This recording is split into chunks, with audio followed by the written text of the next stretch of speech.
मैं आज रात फिर से खुश हूँ। आपको हमारे प्रिय प्रभु यीशु के नाम में, जो पुनरुत्थित परमेश्वर का पुत्र है और उसकी उपस्थिति पहले ही यहाँ पर थी जब मैं अंदर आया, सो हम बहुत ही अधिक बहुतायत से देखने की अपेक्षा कर रहे हैं। सबसे बढ़कर जो यहाँ तक हम कर सकते हैं या सोच भी सकते हैं, आज रात कि परमेश्वर हम पर अपनी आशीषों को उंडेलेगा और यीशु मसीह को हमारे बीच में ऊंचा करे। मैं पिछले 2 रातों से बोलता आ रहा हूँ। रविवार की रात मैं सोचता हूँ कि हमारी चंगाई सभा थी और सोमवार रात मैं प्रचार कर रहा था और बताया। रविवार की सुबह आराधनालय में एक विषय को आरंभ किया था और मैंने सोचा जब हम यहाँ पर भीड़ के लिए प्रतीक्षा कर रहे थे, एक प्रकार से थोड़ा सा एकत्र हो जाएं, तब मैं अपनी भावनाओं को व्यक्त करूंगा। मैं इन दिनों में से एक दिन, यदि परमेश्वर ने चाहा तो, और वो मेरी सहायता करे, मैं बस बहुत से अभियान करना चाहता हूँ जहाँ आप नहीं, बस वहाँ जाकर और प्रचार करूँ या वचन को सिखाऊं और वेदी की पुकार करूँ और वेदी पर जाकर और लोगों के लिए प्रार्थना करूँ। और जैसे हम पुराने समय के बैप्टिस्ट किया करते थे, केवल 2 बैप्टिस्ट को मैंने कहते सुना, आमीन। तो आज रात आप सब कहाँ पर हैं? किसी ने कहा, भाई ब्रैनम, क्या आप एक बैप्टिस्ट थे? कहा, जी हाँ। मैंने कहा, एक बार मैं यहाँ अरकनसास में प्रचार कर रहा था। एक व्यक्ति, बूढ़ा व्यक्ति, उसने चंगाई को पाया। उसके पास वो एक नाजरीन था। वो पीठ पर उसकी बैसाखी को लिए हुए था। अगले दिन शहर में से होते हुए यहाँ वहाँ घूम रहा था। उस पर एक चिन्ह के साथ। परमेश्वर ने मुझे कल रात इस बैसाखी से छुटकारा दे दिया और वो बहुत ही बुरी तरह से अपाहिज हो गया था। ऐसा लिटिल रॉक में था और वो कई वर्षों से इसी तरह से था और हर कोई उसे जानता था, क्योंकि वो इधर उधर जाता था और अपनी टोपी को नीचे रखकर और उस टोपी में से पेंसिलें बेचता था और हर कोई उसे जानता था। सो इसने बस आरंभ किया, तब शहर में एक बड़े काम को किया और उसके कुछ रात बाद मैं प्रचार कर रहा था और वो उठ खड़ा हुआ। उसने कहा, बस 1 मिनट भाई ब्रैनम, क्या आप बुरा न मानेंगे यदि मैं आपसे कुछ पूछूं? मैंने कहा, नहीं श्रीमान। और उसने कहा, तो ठीक है। उसने कहा, जब मैंने आपको प्रचार करते सुना, मैं जान गया कि आप एक नाजरीन हो। उसने कहा, तब मैंने यहाँ आसपास के सारे पेंटिकॉस्टल लोगों को मिला और किसी ने मुझे बताया कि आप पेंटिकॉस्टल थे। उसने कहा, मैंने आपको कुछ समय पहले कहते सुना, आप एक बैप्टिस्ट थे। उसने कहा, मैं इसे समझ नहीं पा रहा हूँ। मैंने कहा, तो ठीक है, ये सरल है। मैं एक पेंटिकॉस्टल नाजरीन बैप्टिस्ट हूँ। ये सही है, ये सही है। हम बस विश्वास करते हैं। ओह मित्रों, मैं कलीसिया के किसी भी संप्रदाय का सदस्य नहीं हूँ और फिर भी मैं उनमें से हर एक से संबंध रखता हूँ। जब मैंने इस पर बोलना आरंभ किया, मैंने कहा, मसीह मेरा सिर है, ये बाइबल मेरी पाठ्य पुस्तक है और संसार मेरी कलीसिया है। इसलिए मैं मरते दम तक यही बने रहना चाहता हूँ। अब 1 या 2 रातों में हम फिर से चंगाई की सभा को आरंभ करने की कोशिश करेंगे, जब हम निसंदेह इन चारपाइयों और स्ट्रेचर को यहाँ चारों ओर पड़े हुए देख रहा हूँ। मैं कुछ तो देखना चाहता हूँ। मैं यहाँ लुइसविले, केंटकी में कुछ तो घटित होने के लिए बहुत ही उत्सुक हूँ, क्योंकि यह मेरा अपना राज्य है। मैंने केंटकी में कभी भी एक अच्छी सभा नहीं की है, जिसे आप सही मायने में एक अच्छी सभा कह सकें। मैं यह किसी तरह की आलोचना के लिए नहीं कह रहा हूँ। मेरे पास बहुत से बुरे अनुभव थे बहुत से स्थानों में, लेकिन मेरा मतलब है, ठीक यहाँ मेरे अपने घर में यह बहुत ही कठिन होता है। इसे बदलना बहुत ही कठिन होता है। मैं नहीं जानता क्यों, लेकिन मुझे लगता है कि ऐसा इसलिए है क्योंकि यीशु ने कहा, तुम्हारे अपने ही देश में। और ये किस तरह से होगा? ये संभवतः इसी प्रकार से है, लेकिन हम कभी भी बहुत से असाधारण अद्भुत कार्यों को नहीं देख पाएंगे। मेरी यहाँ एक सभा हुई थी लगभग 1 या 2 वर्ष पहले जेफरसन मिले में, लेकिन ऐसा हुआ कि वो महिला यहाँ केंटकी में यहीं कहीं से थी। उसके अंग चौक की तरह सफेद हो गए थे, जैसे कि उसके अंगों से नीचे, मेरा मतलब उसके कमर से लेकर उसके नीचे के अंगों तक, और वह 17 वर्ष से लेकर नहीं चली थी। आप में से बहुत से लोग उस रात वहाँ पर थे और वो मामला याद होगा, और वह सीधे उठकर और सामान्य रूप से आराधनालय से बाहर चलकर गई। अब मैं चाहता हूँ कि कुछ तो यहाँ लुइसविले में शुरू हो जाए, जहाँ मैं एक पुराने चलन की बेदारी को देख सकता, जो यहाँ इस प्यारे से बड़े शहर में से होने जा रही है। यह शहर भी अन्य सभी शहरों की तरह है। यह बहुत ही बुरा और भ्रष्ट है। आप जानते हैं कि यह सच है। मैं केंटकी को ठेस नहीं पहुंचा रहा हूं, क्योंकि मैं भी केंटुकियन हूं। तो ठीक है, परंतु यह सत्य है। यह बहुत ही बुरा है। यह सारा विस्की और शराब बनाने का घर है, और बहुत सी बुरी युक्तियां और हर एक चीज, जैसे ये ठीक यहाँ लुइसविले केंटकी के आसपास होता है। इसलिए यह शैतान का आसन है। लेकिन हम इसे यीशु मसीह के सुसमाचार से टुकड़े टुकड़े कर सकते हैं, यदि हम सब एक साथ हो जाएं। यह सही है। हमें अपनी शक्तियों को एक साथ एक करना है और जोर लगाना है। कुछ समय पहले देश में एक बहुत ही प्रसिद्ध सुसमाचारक था। कहा, यहाँ की सभाओं के बारे में बात कर रहा था। उसने कहा, ठीक है, यहाँ पर यह है। उन्होंने कहा, जब मैं किसी शहर में जाता हूँ तो पूरे देश में हर जगह मेरी सभाओं को प्रायोजित करना पड़ता है, अन्यथा मैं नहीं जाऊंगा। यह सही है। तो जरा सोचें।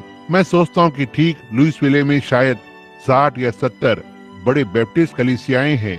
देखा, मेथोडिस्ट के बारे में क्या विचार है, और यह एक मेथोडिस्ट शहर है।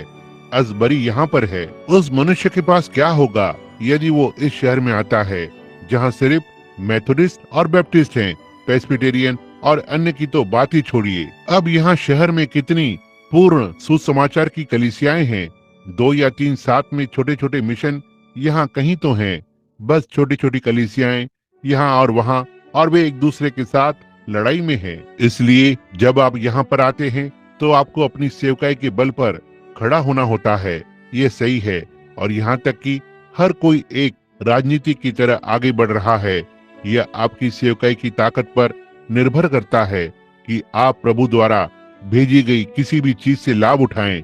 मुझे यह इस तरह से पसंद है। भाई, यदि यीशु मसीह मेरा यहाँ निवास और मेरी निर्भरता नहीं है, तो फिर मेरे पास निर्भर होने के लिए और कुछ नहीं है। यह सही है। वो मसीह पर जो ठोस चट्टान है, मैं खड़ा हूँ। मेरे लिए और सारी भूमि धंसती हुई रेत है। बल्कि मैं उन 5 लोगों को प्रचार करना चाहूंगा जिन्हें मैं जानता हूँ कि परमेश्वर ने संदेश को सुनने के लिए भेजा था। 10,000 को प्रचार करने की तुलना में जो राजनीतिक रूप से इसमें खींचे गए थे। ये सही है। बल्कि मैं एक पुराने चलन के परिवर्तन को देखना चाहता हूँ। नीचे वेदी पर जाकर और रोना और बू हू करना, बजाय कि 10,000 खड़े देखूं जो बस कहते हो, ठीक है, मैं इसके लिए करने की कोशिश करूंगा। इसकी कोशिश करेंगे। वो कोशिश करने वाला मसीह नहीं है। वो एक स्वीकार करने वाला है। जियो या मरो, डूबो या तैरो, जो भी है उसे ले लो।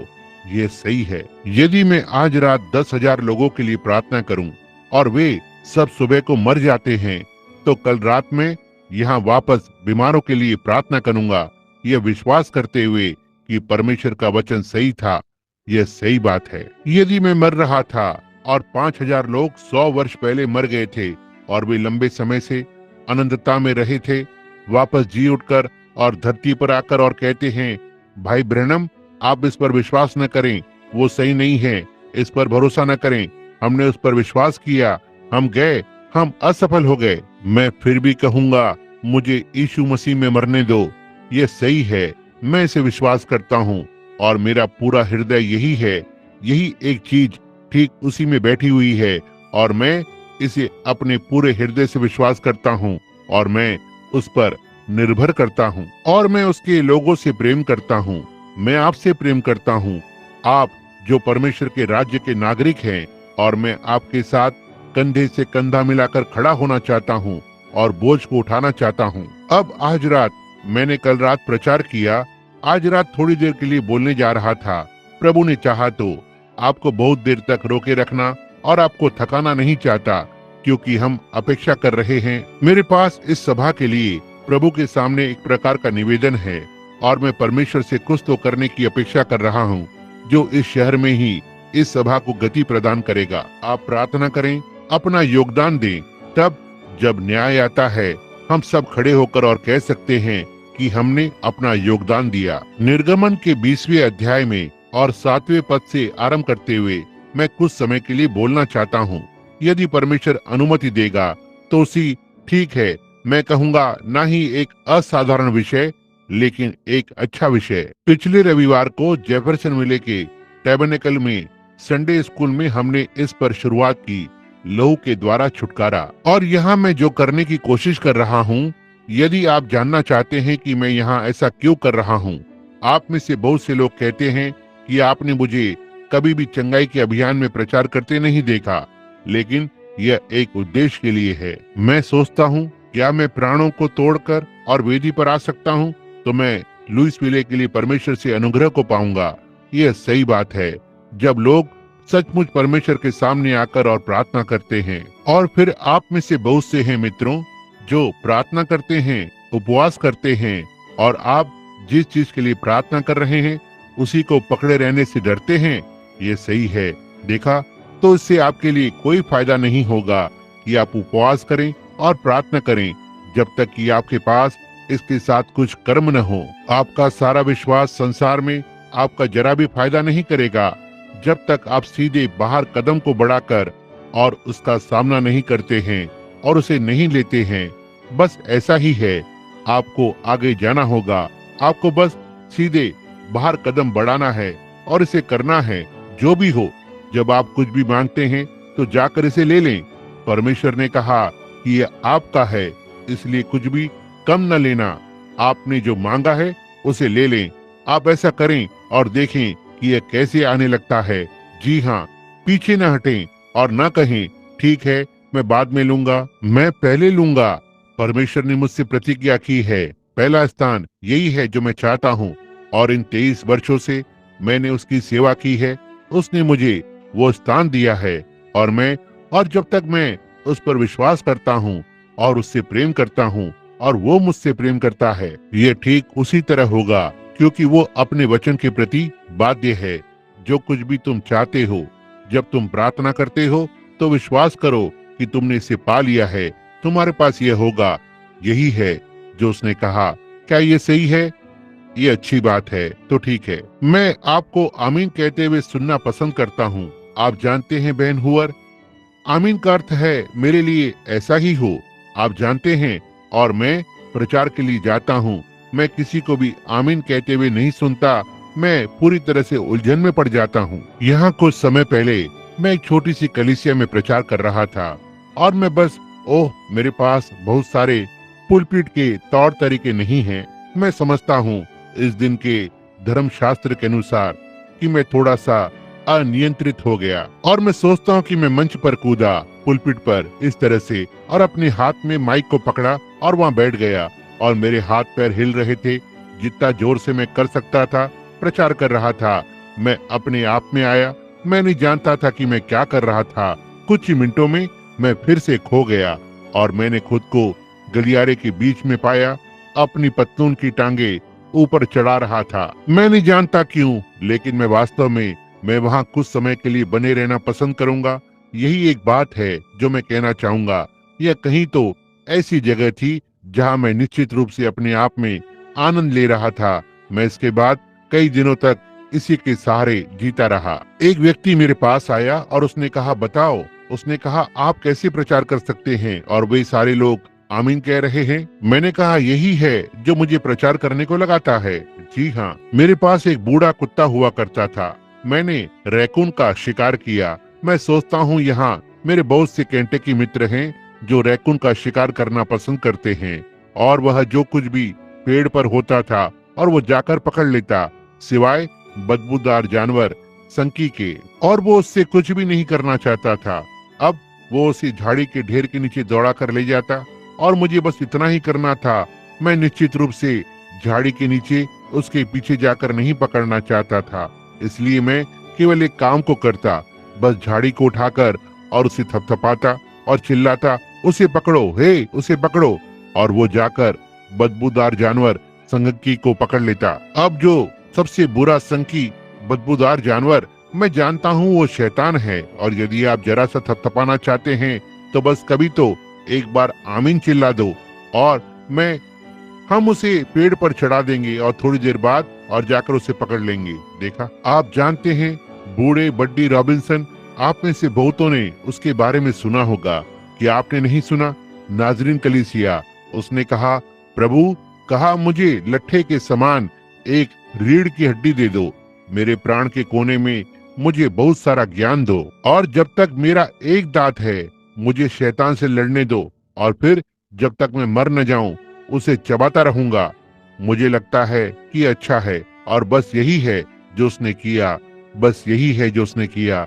लगभग 100 वर्ष का बूढ़ा है और अब भी सुसमाचार का प्रचार कर रहा है। मैं उन पुराने अनुभवी योद्धाओं को इस तरह से प्रचार करते हुए सुनता हूँ। एक दिन मैंने रेडियो को चालू किया और एक बूढ़ा भाई जिसका नाम मोर्दके एफ हैम था, लगभग 100 वर्ष की उम्र का, अब भी सुसमाचार प्रचार करता है। मैंने कहा, परमेश्वर उसे आशीष दे और होने पाए उसके मुकुट में तारे हों जब वो वहां पहुंचता है। भाई हैम, मैं उसे नाम मात्र से ही जानता हूँ। इन दिनों में से एक दिन मैं उससे मिलना चाहता हूँ, इससे पहले कि वो पार करके उस देश को चला जाए, और वो वहाँ पर बहुत से लोगों से हाथ मिला सकता है। मैं जानता हूँ कि जब वो वहाँ पहुँचेगा तो उसके पास हाथ मिलाने के लिए बहुत से लोग होंगे। ओह, क्योंकि वो एक पुराना अनुभवी योद्धा रहा है। प्रभु अब आपको आशीष दे। और अब इससे पहले कि हम इस वचन में प्रवेश करें, आइए लेखक से मांगे कि नीचे आकर और इसे हम पर प्रकट करे। हमारे दयालु स्वर्गीय पिता, हम आज रात आपके पास आते हैं, आपके पुत्र के उस प्यारे तेजस्वी यीशु के नाम में, हमारे पापों को स्वीकार करते हुए कि हम उसके पवित्र नाम को बोलने के योग्य नहीं हैं, क्योंकि स्वर्ग के सारे परिवार का नाम यीशु है, धरती पर सारे परिवार का नाम यीशु है, और उस नाम में हर एक घुटना झुकेगा और हर जुबान इसे स्वीकार करेगी, चाहे वे पापी हो या संत। फिर जब हम उसके नाम में बोलते हैं तो हमें किस तरह से अपने हृदय में आदर के साथ कांपना चाहिए जब हम बोलते हैं। इसलिए हम उसके नाम में मांगते हैं आदर पूर्वक कि आप आज रात हमारे पास आएंगे। प्रभु, हम यहाँ एक बड़े शहर के बीच में हैं, सभी प्रकार की युक्तियों के साथ जो शैतान ने लोगों को इस तरह से बांध कर रखा है, उनके व्यवसाय में, उसके जुए खेलने में और वेश्यावृत्ति में, विस्की और सिगरेट में। और हे परमेश्वर, और बहुत से सेवक गण पुलपिट में बस इसे ऐसे ही छोड़ देते हैं जैसे कि यह बस कुछ सामान्य सी चीजें हों। लेकिन परमेश्वर, हमें चेतावनी की आवाज को दें जिससे कि हम सीधे और सच्चे सुसमाचार का प्रचार करें। कुल्हाड़ी को पेड़ की जड़ पर रख दो, टुकड़े जहाँ कहीं भी गिरे वहाँ गिरने दो, लेकिन हमारी सहायता करे प्रभु, ताकि ऐसी चीजों पर न्याय को सुना सके और आपके प्रिय पुत्र यीशु के सुसमाचार को प्रचार करें। परमेश्वर प्रदान करें कुछ तो बात जगह ले जो परमेश्वर के राज्य के लिए इस शहर को हिला दे, कि यहाँ तक कि कलीसियाएं जो बस साथ ही कोनों पर चल रही हैं, कुछ सदस्यों के साथ, हे परमेश्वर, होने पाए वे कलीसियाएं अच्छे पुराने समय के संत लोगों के साथ भर जाएं और फिर से जन्म लें।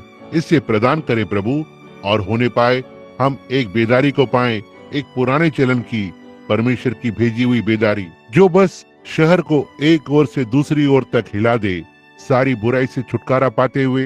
हे परमेश्वर, हमें एक लंबे समय तक चलने वाली सभा ना दें, हमें एक बेदारी को देना जो अवैध शराब के अड्डों को बंद कर दे, और इससे चीजें ठीक हो जाएंगी और लोगों को आने को लगाएगी। जब कलीसिया की घंटी बजती है और वेदी पर झुंड में आकर और पास्टर के संदेश के पहले प्रार्थना करें और तैयार रहें। परमेश्वर, इसे प्रदान करें। अब आज रात हो सकता है यहाँ कोई बीमार हो पिता, और जब हम बीमारों पर बोल रहे हैं या बीमारों के लिए भी, होने पाए पवित्र आत्मा हर बीमार व्यक्ति को इमारत में चंगा करे, हर एक पापी को बचाएं, वापस घर बुलाएं, हर एक पिछड़ा हुआ अपने पथ भ्रष्ट मार्ग से वापस आए। और अब होने पाए पवित्र आत्मा ही वो एक हो जिसने मुझे आज रात इस विषय के लिए मार्गदर्शन किया है, और होने पाए कि वो परमेश्वर की बातों को लेकर और अब अपने दास को यहाँ एक साधन के रूप में उपयोग करे, और होने पाए परमेश्वर महिमा को पाए, क्योंकि हम इसे उसके नाम में मांगते हैं। आमीन। गिनती के 20वें अध्याय के 7वें पद में हम इसे पढ़ते हैं। और यहोवा ने मूसा से बात की, कहा, लाठी लेकर और अपने भाई हारून समेत सभा को इकट्ठा करके उनके देखते उस चट्टान से बातें कर, तब वो उसका जल देगी। मैं चाहता हूँ कि आप ध्यान दें कि उसका जल, तब वो उसका जल देगी। और इस प्रकार से तू चट्टान में से उनके लिए जल निकाल लेना।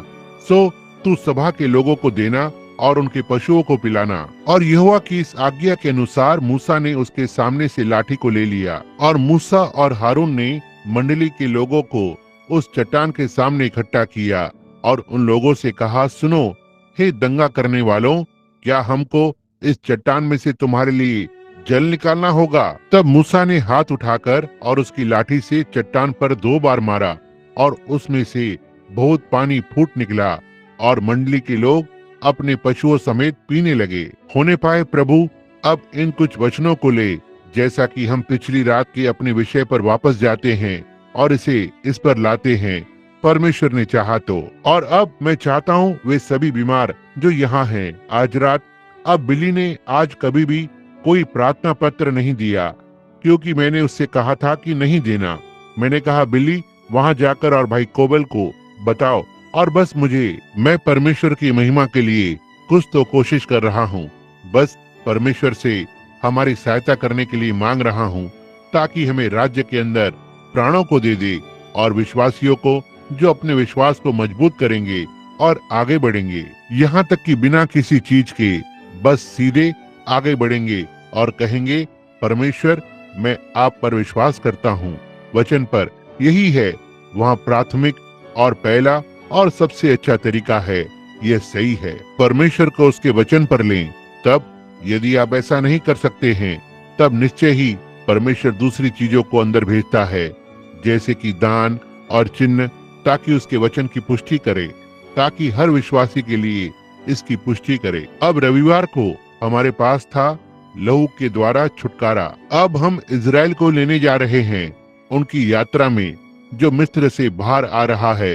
संसार का नमूना, फिलिस्तीन के रास्ते पर प्रतिज्ञा का देश। मैं सोचता हूँ कि यह एक सुंदर चीज है। मैं बस इसे पसंद करता हूँ। लगभग हर सप्ताह मैं बैठकर और उस निर्गमन की पुस्तक में से पढ़ता हूँ, यदि मैं पढ़ सकता हूँ, या जितना अधिक इसे मैं पढ़ सकता हूँ। मैं इसे पसंद करता हूँ, क्योंकि यह आज कलीसिया का एक सिद्ध नमूना है, जो स्थिति है और कैसे परमेश्वर आगे बढ़ रहा है। तब आगे बढ़ गया, जो उसने तब स्वाभाविक रूप में किया, वो अब आत्मिक में कर रहा है।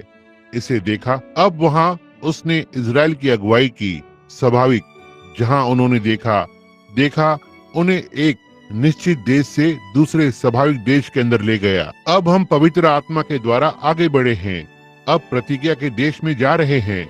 आप विश्वास करते हैं कि हम प्रतिज्ञा के देश के मार्ग पर हैं? मेरे पिता के घर में बहुत से घर हैं। यदि ऐसा नहीं होता तो मैं तुम्हें बता देता। मैं जाकर और तुम्हारे लिए जगह तैयार करूंगा। क्या ये सही है? अब हमारे पास एक प्रतिज्ञा का देश है, जिसके लिए हम जा रहे हैं, और हर दिन 1 मील के पत्थर को चिन्हित करते हैं।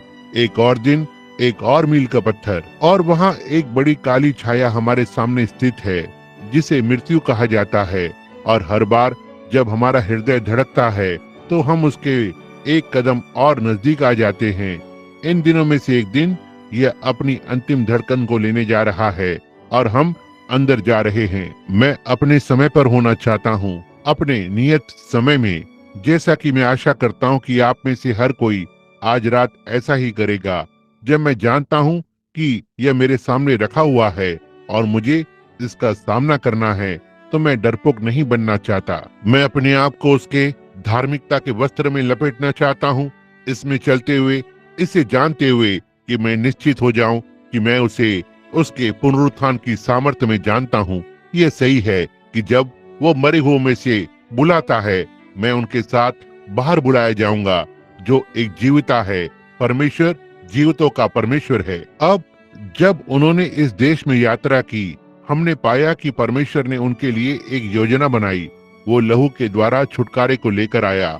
तब हम पाते हैं वह फिर से सामर्थ के द्वारा छुटकारे को लाता है। हमने पाया परसों रात को कि उसने लहू को लगाया था, जो कि विश्वासी का एक बहुत ही सुंदर नमूना था, कि जब उसने उसके स्थान पर मसीह की मृत्यु को स्वीकार कर लिया, तब वो एक परमेश्वर की संतान बन जाता है।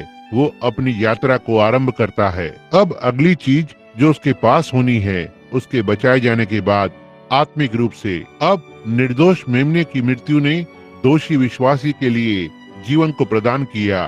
क्या यह अब एक सिद्ध नमूना नहीं है? निर्दोष की मृत्यु दोषियों के लिए जीवन को प्रदान करना, और निर्दोष मसीह की मृत्यु हम दोषियों के लिए जीवन को प्रदान करती है। अब पहले तब जब परमेश्वर ने उन्हें लहू के जरिए से जीवन दिया और इसे साबित किया कि मृत्यु उनके ऊपर से निकल गई, उसने उन्हें उनकी यात्रा को आरंभ करवाया। हम थोड़ी देर के बाद उनके साथ होने जा रहे हैं। अब ध्यान दें, फिर अगली चीज जो परमेश्वर ने की, जैसे ही वे विश्वासी और संतान बन गए और उन्होंने परमेश्वर को स्वीकार किया, शारीरिक मृत्यु का शत्रु उनके पीछे पड़ गया और उसने उन्हें कोने में खड़ा कर दिया। एक ओर रेगिस्तान था, दूसरी ओर लाल सागर था और तीसरी ओर पहाड़ थे। फिर उनकी सेना आ रही है, उनका पीछा कर रही है। उन पर जय पाने के लिए लाखों सैनिक आगे बढ़ रहे हैं। अब परमेश्वर ने यह प्रकट किया था, उसने उन्हें जीवन दिया था मेमने की मृत्यु के द्वारा। अब वो उन्हें शारीरिक छुटकारे को दिखाने जा रहा है। हालेलुया! देखो, उद्धार और चंगाई दोनों के लिए। देखो, स्वाभाविक मनुष्य के लिए और आत्मिक मनुष्य के लिए। मृत्यु का दूत वहां से गुजरा, यह साबित करते हुए कि परमेश्वर ने बच निकलने का एक मार्ग बनाया था लहू के बलिदान के द्वारा, और उन्होंने इसे स्वीकार किया। अब वो शारीरिक मृत्यु से बचने का मार्ग बनाने जा रहा है। एक विश्वासी के समान जैसे ही वो बच जाता है, हो सकता है कैंसर ने उसे खा लिया हो या किसी बीमारी ने उसे खा लिया हो, परमेश्वर के पास भी सामर्थ के जरिए छुटकारा है। वैसे ही जैसे उसके पास प्राण के लिए छुटकारा है, उसके पास देह के लिए छुटकारा है। वे बच गए थे और उनका खतना किया गया था। वे लहू के नीचे थे, लेकिन फिर भी फिरौन ऐसा करने जा रहा था। शत्रु उन्हें नष्ट करने जा रहा था, उन्हें ठीक वहां जंगल में मारने जा रहा था। तब परमेश्वर ने उनकी देह के लिए छुटकारे की अपनी सामर्थ को दिखाया। आप इसे समझ गए? आप जानते हैं कि मैं किस बारे में बात कर रहा हूँ। सामर्थ के द्वारा छुटकारा। और फिर जब शत्रु लगभग उन पर आक्रमण करने ही वाला था, वहां इजराइल के ऊपर से महान अलौकिक अग्नि का स्तंभ उठ खड़ा हुआ, यहाँ पर आकर और उनके और मृत्यु के बीच में ठहर गया। इसे कुछ मिनटों के लिए अंदर जाने दें। क्या आप देख सकते हैं कि मैं क्या बोल रहा हूँ? अब हर एक विश्वासी के लिए परमेश्वर का फिर से जन्म पाया हुआ बालक जब मृत्यु समय से पहले चुपके से द्वार पर आती है, परमेश्वर का दूत आपकी और बीमारी के बीच में खड़ा होता है। अब यदि आप सीधे इस पर चलकर जाना चाहते हैं तो यह आपका मामला है, लेकिन आपको नहीं जाना है। देखा, वो आपके और मृत्यु के बीच में खड़ा हुआ है। 23 वर्ष पहले यहूदी अस्पताल में डॉक्टर मॉरिस फ्लेचर ने मुझे बताया, तुम 3 घंटे जियोगे, जो यहाँ शहर में आपके सबसे अच्छे शल्य चिकित्सकों में से एक हैं। मुझे बताया, जीने के लिए 3 घंटे ही हैं। मैं आज रात्रि जी रहा हूँ। हालेलुया! क्यों? अयोग्यता अनुग्रह के द्वारा। परमेश्वर का दूत मेरे और मृत्यु के बीच में खड़ा था मेरी रक्षा करने के लिए, और मैंने इसे स्वीकार किया। और आभार में परमेश्वर के अनुग्रह के द्वारा मैंने आज रात उसके लिए 5 लाख प्राणों को जीत लिया। ओह, किस तरह से परमेश्वर जानता है कि चीजों को कैसे करना है, यदि हम बस उसका अनुकरण करें। परमेश्वर की अगुवाई करने की कोशिश मत करो, परमेश्वर को आपकी अगुवाई करने दो। देखा, हम ही वे लोग हैं जिनकी अगुवाई की जानी है। मैं सोचता हूँ इसी कारण परमेश्वर ने हमारी तुलना भेड़ों से की है। क्या आपने कभी किसी भेड़ को खोते हुए देखा है? क्यों? वो संसार में सबसे अधिक असहाय जानवर है। वो कहीं भी अपना मार्ग नहीं ढूंढ सकता। वो बस खड़ा रहता है और मिमियाता रहता है, यहाँ तक भेड़िया उसे खा लेता है या वो वहाँ मर जाता है। वो वापस जाने का मार्ग ढूंढ नहीं सकता है। और इसी तरह से कि जब एक मनुष्य खो जाता है तो वह पूरी तरह से असहाय होता है। आप इसके विषय में कुछ नहीं कर सकते। परमेश्वर अनुग्रह के जरिए से आपको मसीह की ओर अगुवाई करना है। यीशु ने कहा, कोई भी मनुष्य मेरे पास नहीं आ सकता जब तक पिता उसे ना खींच ले, और वो सब जिसे वो खींचता है और आता है, मैं उसे अनंत जीवन दूंगा। क्या ही प्रतिज्ञा है। ओह, काश मैं यहाँ हर एक व्यक्ति को समझा पाता। यह बाईं ओर 5वीं फसली के नीचे की गहराई तक चला जाए, जब तक कि यह हृदय के भीतरी भाग को न छू ले। आप देखेंगे कि लोग उठ खड़े होते हैं, उन पर तरह तरह की सारी बीमारियां मंडराती रहती है। आनंद करते हुए, इसे होने से इनकार करते हुए इस भवन से बाहर चल कर जाते हैं। अपाहिज लोग उतने ही सामान्य तरीके से चल कर जाते हैं जितना सामान्य वे चल सकते हैं। वे कुछ और जानने से इनकार कर देते हैं। देखा, आप डरे हुए हैं, आप आराम करने से डरते हैं, आप परमेश्वर के नीचे आकर और आपको बाहर निकालने की प्रतीक्षा कर रहे हैं। परमेश्वर इसे इस तरह से नहीं करता है। आप ही वो एक हैं जिसे कदम को उठाना होता है। वो प्रतिज्ञा को देता है और कहता है, आगे बढ़ो, तब आप अनुकरण करें। अब इजराइल के बच्चों पर ध्यान दें। उस समय पर परमेश्वर आकर और उनके और खतरे के बीच में खड़ा हो गया। छुटकारे की सामर्थ, मेरा मतलब सामर्थ के द्वारा छुटकारा, लहू के द्वारा छुटकारा, सामर्थ के द्वारा छुटकारा। पिछली रात हमने उन्हें छोड़ दिया, बस किनारे पर रेंगते हुए। लाल सागर के दूसरी ओर सारे शत्रु, उनके रथ के पहिए निकाल दिए गए थे। उनके घोड़े भयभीत हो गए थे ठीक नदी के बीच में, और वे यहाँ वहाँ मुड़ने लगे। इस ओर जा रहे थे और पहिए कीचड़ में धंसकर और गिर गए, और उन मनुष्यों का एक झुंड पागल होकर भाग रहा था। शत्रु और इजराइल किनारे पर ऊपर चढ़ गया, यह देखने के लिए कि परमेश्वर ने अपने हाथ को आगे बढ़ाया है और सारे शत्रुओं को नष्ट कर रहा है। एक सुंदर नमूना, विश्वासी जन लहू के नीचे तब मध्यस्थता के द्वारा चंगा हो गया। परमेश्वर की सामर्थ उसके जीवन को बचा रही थी, इसे कुछ समय के लिए बढ़ा रही थी। वे हर एक जन ठीक वहीं पर मारे गए होते, वो उन्हें ठीक वहीं जंगल में मार डालता।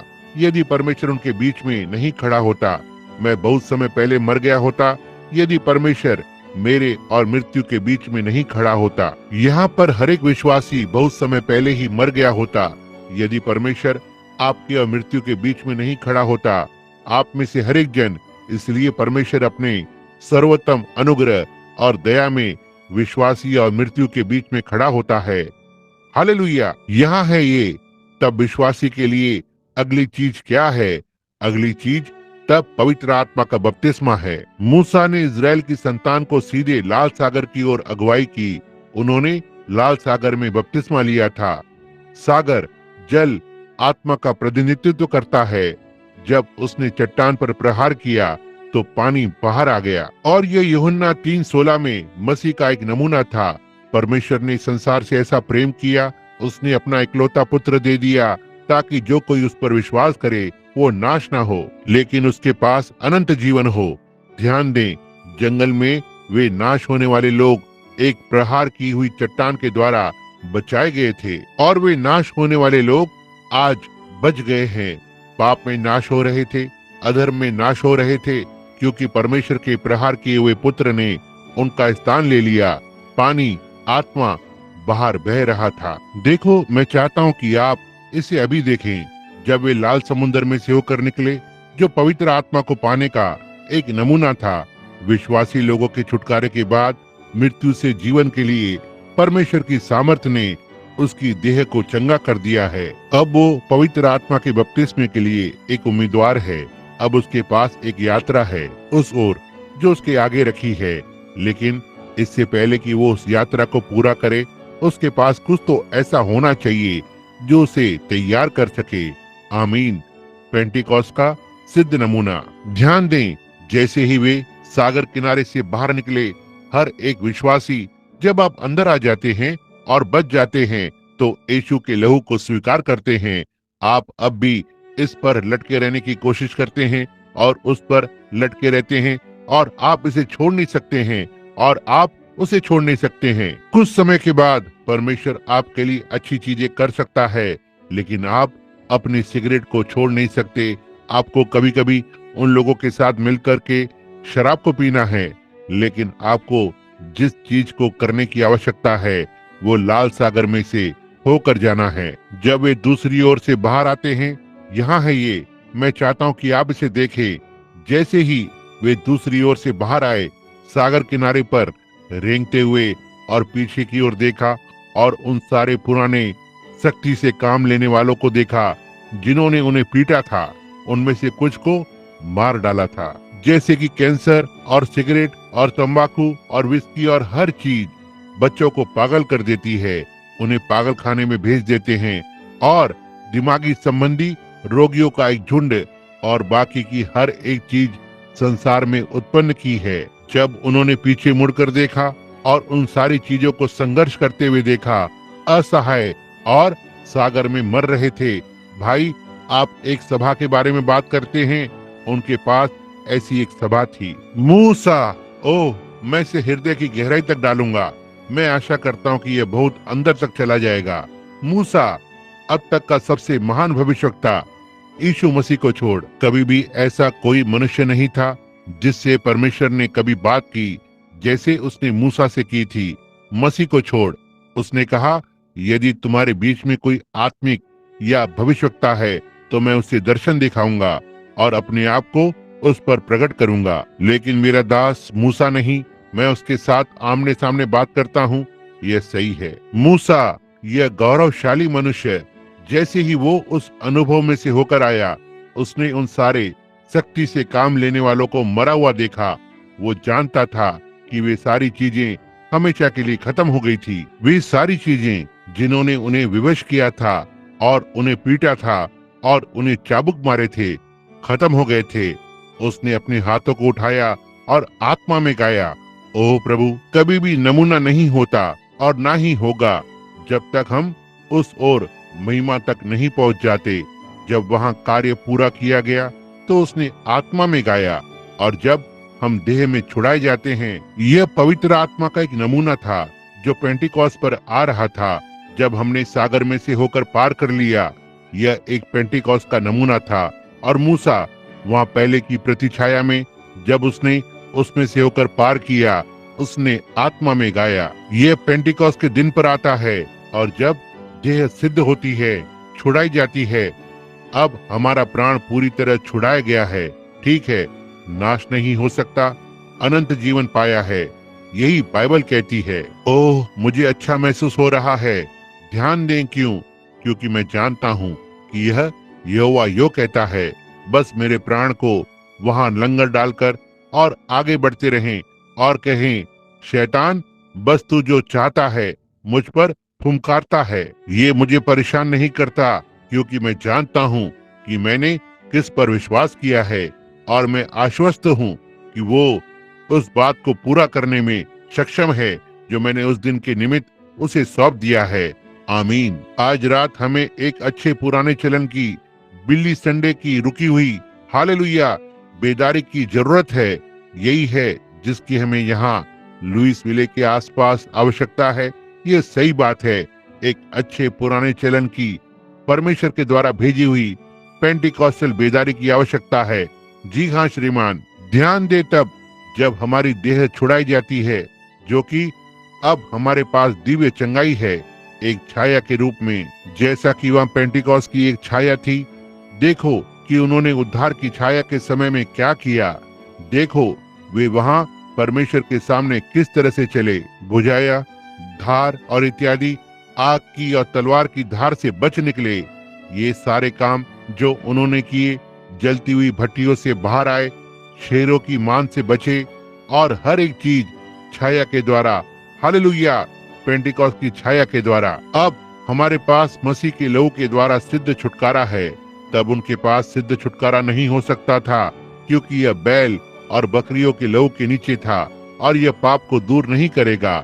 इसने तो केवल पाप को ढापा था। लेकिन जब यीशु का लहू बहाया गया, सबसे पवित्र धर्मी लहू, पापों को और ढापा नहीं गया था, उन्हें अलग किया गया था और समाप्त हो गए थे, और विश्वासी अपने बनाने वाले की उपस्थिति में चला जाता है। हालेलुया। यदि उन्होंने तब ऐसा किया तो वहां मूसा की प्रतिछाया आत्मा में गा रही थी। तब वहां प्रकाशित वाक्य में वे जिन्हें देह का सिद्ध छुटकारा मिला है, कांच के समुद्र पर खड़ा हुआ और प्रकाशित वाक्य की किताब में फिर से मूसा के गीत को गाया। एक पवित्र आत्मा की सभा के बारे में बात करें, उनके पास यह था जब वे उस सागर के किनारे पर पहुंच गए। सुनो बहन, वो छोटी सी गौरवशाली मरियम भविष्यवक्तनी, मूसा की बहन, एक भविष्यवक्तनी, वो इतनी उत्तेजित हो गई कि उसने एक डफ को हाथ में ले लिया और सागर के किनारे पर भागने लगी। इस डफ को बजाती रही और आत्मा में नाचने लगी। केवल इतना ही नहीं, लेकिन इजराइल की सारी बेटियां उसके साथ साथ आत्मा में नाच रही थी। क्या यह पवित्र आत्मा का उतरना नहीं है? मैंने ऐसा कभी नहीं देखा। क्यों? निसंदेह वे सारे विधि विधान को मानने वाले प्रतिष्ठित राष्ट्र अपनी दूरबीन से देख सकते थे और इसे देख सकते थे। उन्होंने कहा होगा कट्टरवादी, ठीक है, लेकिन यह परमेश्वर था। ठीक है, आज प्रतिष्ठित चीजें नीचे की ओर देखती हैं जिसे परमेश्वर ने आशीषित किया है। ठीक है, मुझे एक कहानी याद आती है। एक व्यक्ति के पास एक बहुत बड़ा बढ़िया खेत था।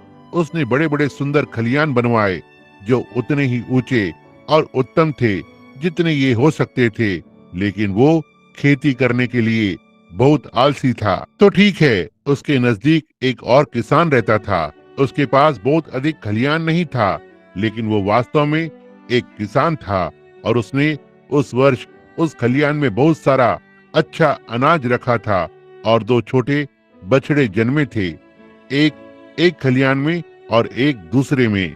जब बसंत ऋतु का मौसम आया तो उन्होंने छोटे बछड़ों को घेरे से बाहर कर दिया। वो छोटा सा बछड़ा यहाँ से आया जिसे वास्तव में अच्छी तरह से खिलाया गया था। ओह, जब उस पर जोर से हवा का झोंका लगा, ओह प्रभु, उसने उसकी एड़ियां ऊपर उठाई। वो जितनी तेजी से जा सकता था चला गया। वो फुफकार रहा था और कूद रहा था और उछल रहा था और ऐसा ही करता जा रहा था। और फिर वहां पर दूसरे किसान ने उसके बछड़े को बाहर कर दिया। उसके पास खाने के लिए कुछ नहीं था सिवाय जंगली घास के। वो खेती करने के लिए बहुत आलसी था, उसे खिलाने के लिए बहुत आलस करता था। इन पास्टरों में से कुछ की याद दिलाता है। सही है, सही है, बहुत ही आलसी, यह बहुत ही समय बर्बाद करते हैं और बस आपके पास केवल बड़े बड़े खलियान हैं, वहाँ बछड़े के लिए कुछ खाना रखें।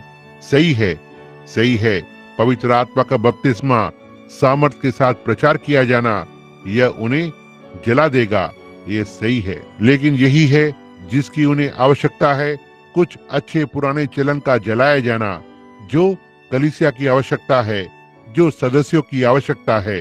ध्यान दें। और इस छोटे से बेचारे बछड़े की हालत खराब हो गई थी।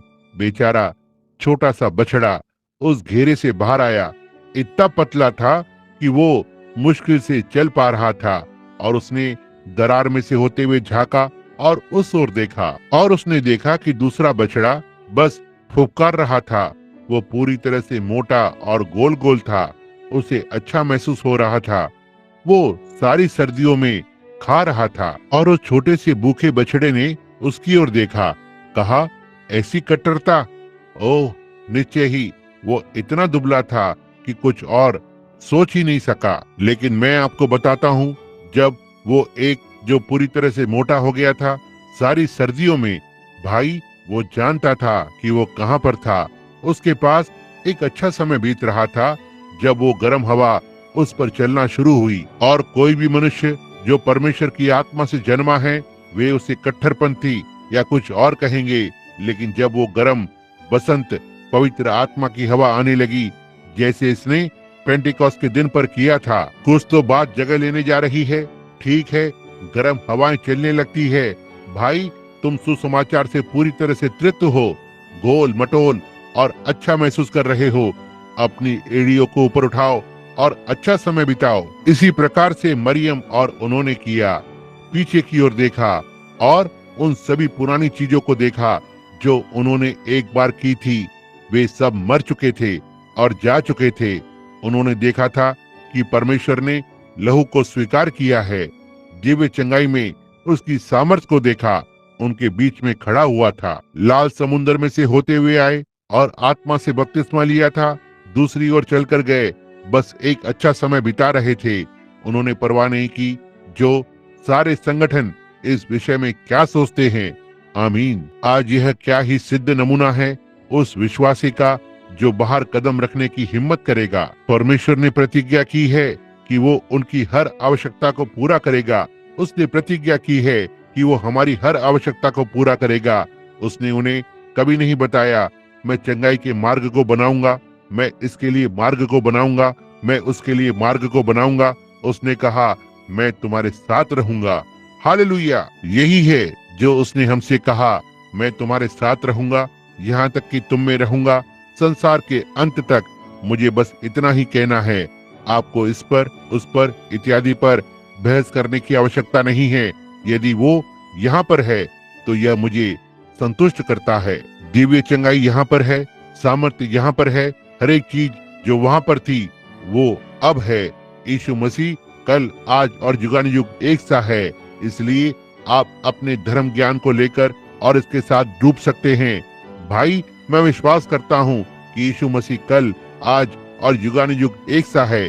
कहा मैं तुम्हारे साथ रहूंगा, यहाँ तक कि तुम में रहूंगा संसार के अंत तक। जी हाँ, और वहाँ वे बाहर आए और वो उनके साथ था। अब उसने कहा, ओह, उनके सिर पर रोटी की एक छोटी सी टोकरी थी।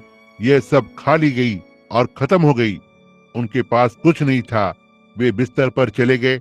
वे उस रात थोड़े भूखे थे, लेकिन अगली सुबह जब वे उठे तो वहां पर हर जगह जमीन पर रोटी पड़ी हुई थी। इसी तरह से परमेश्वर चीजों को करता है। आपको अंतिम मिनट तक आने देता है, तब आपको दिखाता है कि वो इसके विषय में क्या कर सकता है। यह सही है। वो ऐसा करना पसंद करता है। वो पसंद करता है। वो अपने लोगों को आश्चर्यचकित करना पसंद करता है। आप पुरुष अपनी पत्नी को इस तरह से करना पसंद करते हैं। उसके जन्मदिन तक रुकते हैं, बस उसे संदेह के नीचे रखते हैं, क्योंकि आप उससे प्रेम करते हो। यही कारण है कि परमेश्वर हमें कभी कभी मार्ग के अंत तक आने देता है, क्योंकि वो हमसे प्रेम करता है और अपनी अलौकिक और अपनी सामर्थ्य को साबित करना चाहता है, क्योंकि वो हमसे प्रेम करता है। यही कारण है कि वो ऐसा करता है। जी हाँ, वो हमें सीधे उस स्थान तक जाने देता है जहाँ हम बस अंतिम कदम को उठाने के लिए तैयार होते हैं। तब वह दृश्य में कदम रखता है। उसने इब्रानी बच्चों को सीधे आग की भट्टी में चलकर जाने दिया, लेकिन वहाँ पर एक चौथा मनुष्य पंखे के साथ खड़ा था, इसे उनसे दूर रख रहा था। देखा, वो हमेशा वहाँ पर होता है। वो कभी नहीं छोड़ता है। वो हमेशा ही समीप रहता है। प्रभु का दूत उनके चारों ओर छावनी डाले रहता है जो उसका भय मानते हैं। वहाँ उस रात उन्होंने अगली सुबह को उस रोटी को उठाया। मैं उन इजरायलियों को देख सकता हूँ जो अभी अभी लाल समुद्र में से होकर निकले थे, अभी अभी लहू के द्वारा छुड़ाए गए थे। परमेश्वर की चंगाई की सामर्थ को देखा, या उस अद्भुत सामर्थ को जो वहाँ बीच में खड़ी है, परमेश्वर के और इजराइल और मिस्र के बीच, और उनके पीछे शत्रुओं को डुबा दिया था। जैसे कि पुराना कैंसर हमेशा के लिए चला गया, अंधापन चला गया था, बहरापन चला गया था, मधुमेह चला गया था, हर एक चीज वहाँ पीछे यीशु मसीह के लहू में डूब गई है। आप कैसा महसूस करते हैं? ओह, रास्ते पर चलते हैं और कुछ पुराने निंदा करने वाले कहते हैं, अब 1 मिनट रुकना। क्या आपको इस बात पर यकीन है? मुझसे बात मत करो। आमीन। ओह प्रभु, मैं उन्हें वहाँ पर देख सकता हूँ, बस इकट्ठा हो रहे हैं और इकट्ठा हो रहे हैं और खा रहे हैं और एक शानदार समय बिता रहे हैं। बिल्कुल पुराने चलन की तरह पवित्र आत्मा की सभा। यहाँ परमेश्वर का आत्मा आएगा जो किसी छोटे संत की ओर बढ़ता है, ऊपर पहुंचेगा। इसे इस तरह से हृदय में जाने दें और चिल्लाएं, प्रभु की स्तुति हो। बस इस तरह के एक पुराने चलन की सभा। जी हाँ श्रीमान, वे बस इसे एक ओर से दूसरी ओर पकड़ रहे थे, एक अच्छा समय बिता रहे थे। अब वो रोटी कभी बंद नहीं हुई। यह उनके लिए पूरी यात्रा में से होते हुए मिलती रही। यह सही है और हम में पेंटिकॉस्ट का एक सिद्ध नमूना था। यह स्वाभाविक में था। वो रोटी कभी भी रुकी नहीं जब तक उन्होंने प्रतिज्ञा के देश में प्रवेश नहीं कर लिया। यह वही रोटी बनी रही। क्या यह सही है? आप बाइबल पढ़ने वाले इसे जानते हैं। और फिर जब हम कलीसिया का प्रारंभ पेंटिकॉस्ट के दिन पर हुआ था, जब विश्वासी लोग वहां पर थे और वहां से तेज आंधी की सनसनाहट का एक शब्द आया। जिस घर में वे बैठे थे उस घर को भर दिया। वही पवित्र आत्मा जो तब नीचे उतरा अब भी उतरता है। यह उस समय से लेकर अंत समय तक आगे ऐसा ही चलता रहेगा। यह ठीक आगे जारी रहेगा। यह हमारी रोटी है। उन्हें स्वाभाविक रोटी को खिलाया गया, हमें आत्मिक रोटी को खिलाया गया है। यीशु ने कहा, मैं जीवन की रोटी हूँ जो स्वर्ग से परमेश्वर की ओर से आई है। उन्होंने कहा, हमारे पूर्वजों ने जंगल में 40 वर्ष तक मन्ना खाया। उसने कहा, वे हर एक जन मर गए। जी हाँ श्रीमान, लेकिन वह जो मेरा मांस खाता है और मेरा लहू पीता है उसके पास अनंत जीवन है और मैं उसे अंतिम दिनों में जिलाकर खड़ा करूंगा। मैं जीवन की रोटी हूँ जो स्वर्ग से परमेश्वर की ओर से आई है। यदि कोई मनुष्य इस रोटी को खाता है तो वो कभी नहीं मरेगा। आप वहाँ हैं, उनके पास स्वाभाविक था, हमें आत्मिक में मिला है। ओह, मैं इसे किसी भी कीमत पर नहीं बदलूंगा। अद्भुत। ओह, आप कहते हैं भाई ब्रैनम, हम सब जानते हैं कि आप कट्टरपंथी हैं। अच्छा, मैं भी जानता हूँ, मैं मसीह के लिए मूर्ख हूँ। आप किसके लिए मूर्ख हो? आप हो सकता है शैतान के लिए मूर्ख हो। तो ठीक है, इसलिए मैं बल्कि मसीह के लिए मूर्ख होना पसंद करूंगा। क्या आप नहीं होना चाहेंगे? ठीक है। ध्यान दें, यहाँ उस मन्ना के विषय में एक और बात है। जब उन्होंने इसका स्वाद चखना आरंभ किया तो उन्होंने कहा, इसका स्वाद शहद के जैसा लगता है। जी हाँ, यह मीठा था। मैं बस उन पुराने संतों को देख सकता हूँ जो अपने होठों को चाटते और खाते हैं। यह अच्छा था। क्या आपने कभी इसका स्वाद चखा है? यह भी अच्छा है। कहा, चक्कर देखो, प्रभु भला है। इसका स्वाद चट्टान में शहद के समान है। मैंने अक्सर इस टिप्पणी को बहुत बार किया है कि जब पुराने समय का दाऊद, जिसने उसके भजन संहिता में बोला था, कहा, इसका स्वाद चट्टान में मधु के जैसा है। दाऊद एक चरवाहा होने पर उसके पास एक छोटा सा थैला था। वे अपनी बगल में लेकर चलते थे और वे हमेशा उसमें शहद को रखते थे। पुराने चरवाहे अब भी फिलिस्तीन में ऐसा करते हैं और जब उनकी भेड़ बीमार हो जाती है तब पहली बात जो आप जानते हैं, वो वहाँ थैले में हाथ डालता है और इस शहद का एक जरा सा हिस्सा लेता है और वो इसे लेकर और इसे चट्टान पर रगड़ता है, एक चूने के पत्थर की चट्टान पर। और भेड़ उस शहद को पसंद करती है, इसलिए वो चट्टान से उस शहद को चाटने के लिए चली जाती है। और वहाँ चूना पत्थर के विषय में कुछ तो है जो बीमार भेड़ को चंगा कर देता है। और मैं आपको बताता हूँ, हमारे पास यहाँ आज रात शहद से भरा हुआ पूरा थैला है और हम इसे चट्टान पर रखने जा रहे हैं। मसीह यीशु और बीमार भेड़ चाटने के लिए जाएगी। आप निश्चित रूप से चंगे हो जाते हैं। यह ठीक बात है। केवल चाटे चाटे चाटे। और शहद को चाटते समय क्यों, आपको निश्चित रूप से कुछ चूना पत्थर मिलेगा। यह उतना ही निश्चित है जितना कुछ भी। अब हम इसे कलीसिया पर नहीं डालने जा रहे हैं, हम इसे मसीह पर डालने जा रहे हैं जहां से यह संबंध रखता है। यह सही है क्योंकि चंगाई मसीह में ही है। आमीन। अन्य छुटकारे की आशीष के जैसे ही। ध्यान दें। और दूसरी बात, जब यह गिरना आरंभ हुआ, हारून को आज्ञा दी गई कि बाहर जाकर और इसके बहुत से ओमेर भर को ले। और यदि उन्होंने दूसरे दिन के लिए कुछ मन्ना रखने की कोशिश की तो यह खराब हो जाता है। और आज रात पवित्र आत्मा के लोगों के बीच ऐसा ही बहुत कुछ है। आप यह सोचने का यत्न कर रहे हैं, भाई 20 वर्ष पहले हमारे पास एक अच्छा संदेश था, हमारे पास अच्छा समय था। आज रात आपके पास क्या है? यही बात है। यह हर रात गिरता था। यह एक बार भी गिरने से नहीं चूका, केवल सबत के दिन पर। यह सही है और अब परमेश्वर ने इसे हर रात भेजा है। नया, हर रात, नया दिन, हर घंटे यह आता है। ध्यान दें, उन ओमेर भर को ऊपर रखा गया था। उसने कहा, अब देखो, जब तुम देश के अंदर आते हो और तुम्हारे बालक इस विषय में पूछने लगते हैं, कहा, हर एक याजक जो अब याजक पद में आता है उसके पास पवित्र स्थान में आने की अनुमति होती है। उसके बाद और इत्यादि, और एक को नियुक्त किया जाता है, तब उसके पास अंदर जाने का अधिकार होता था। और एक निवाला मूल मन्ना को लेता है जो आरंभ में गिरा, जो सबसे पहले गिरा।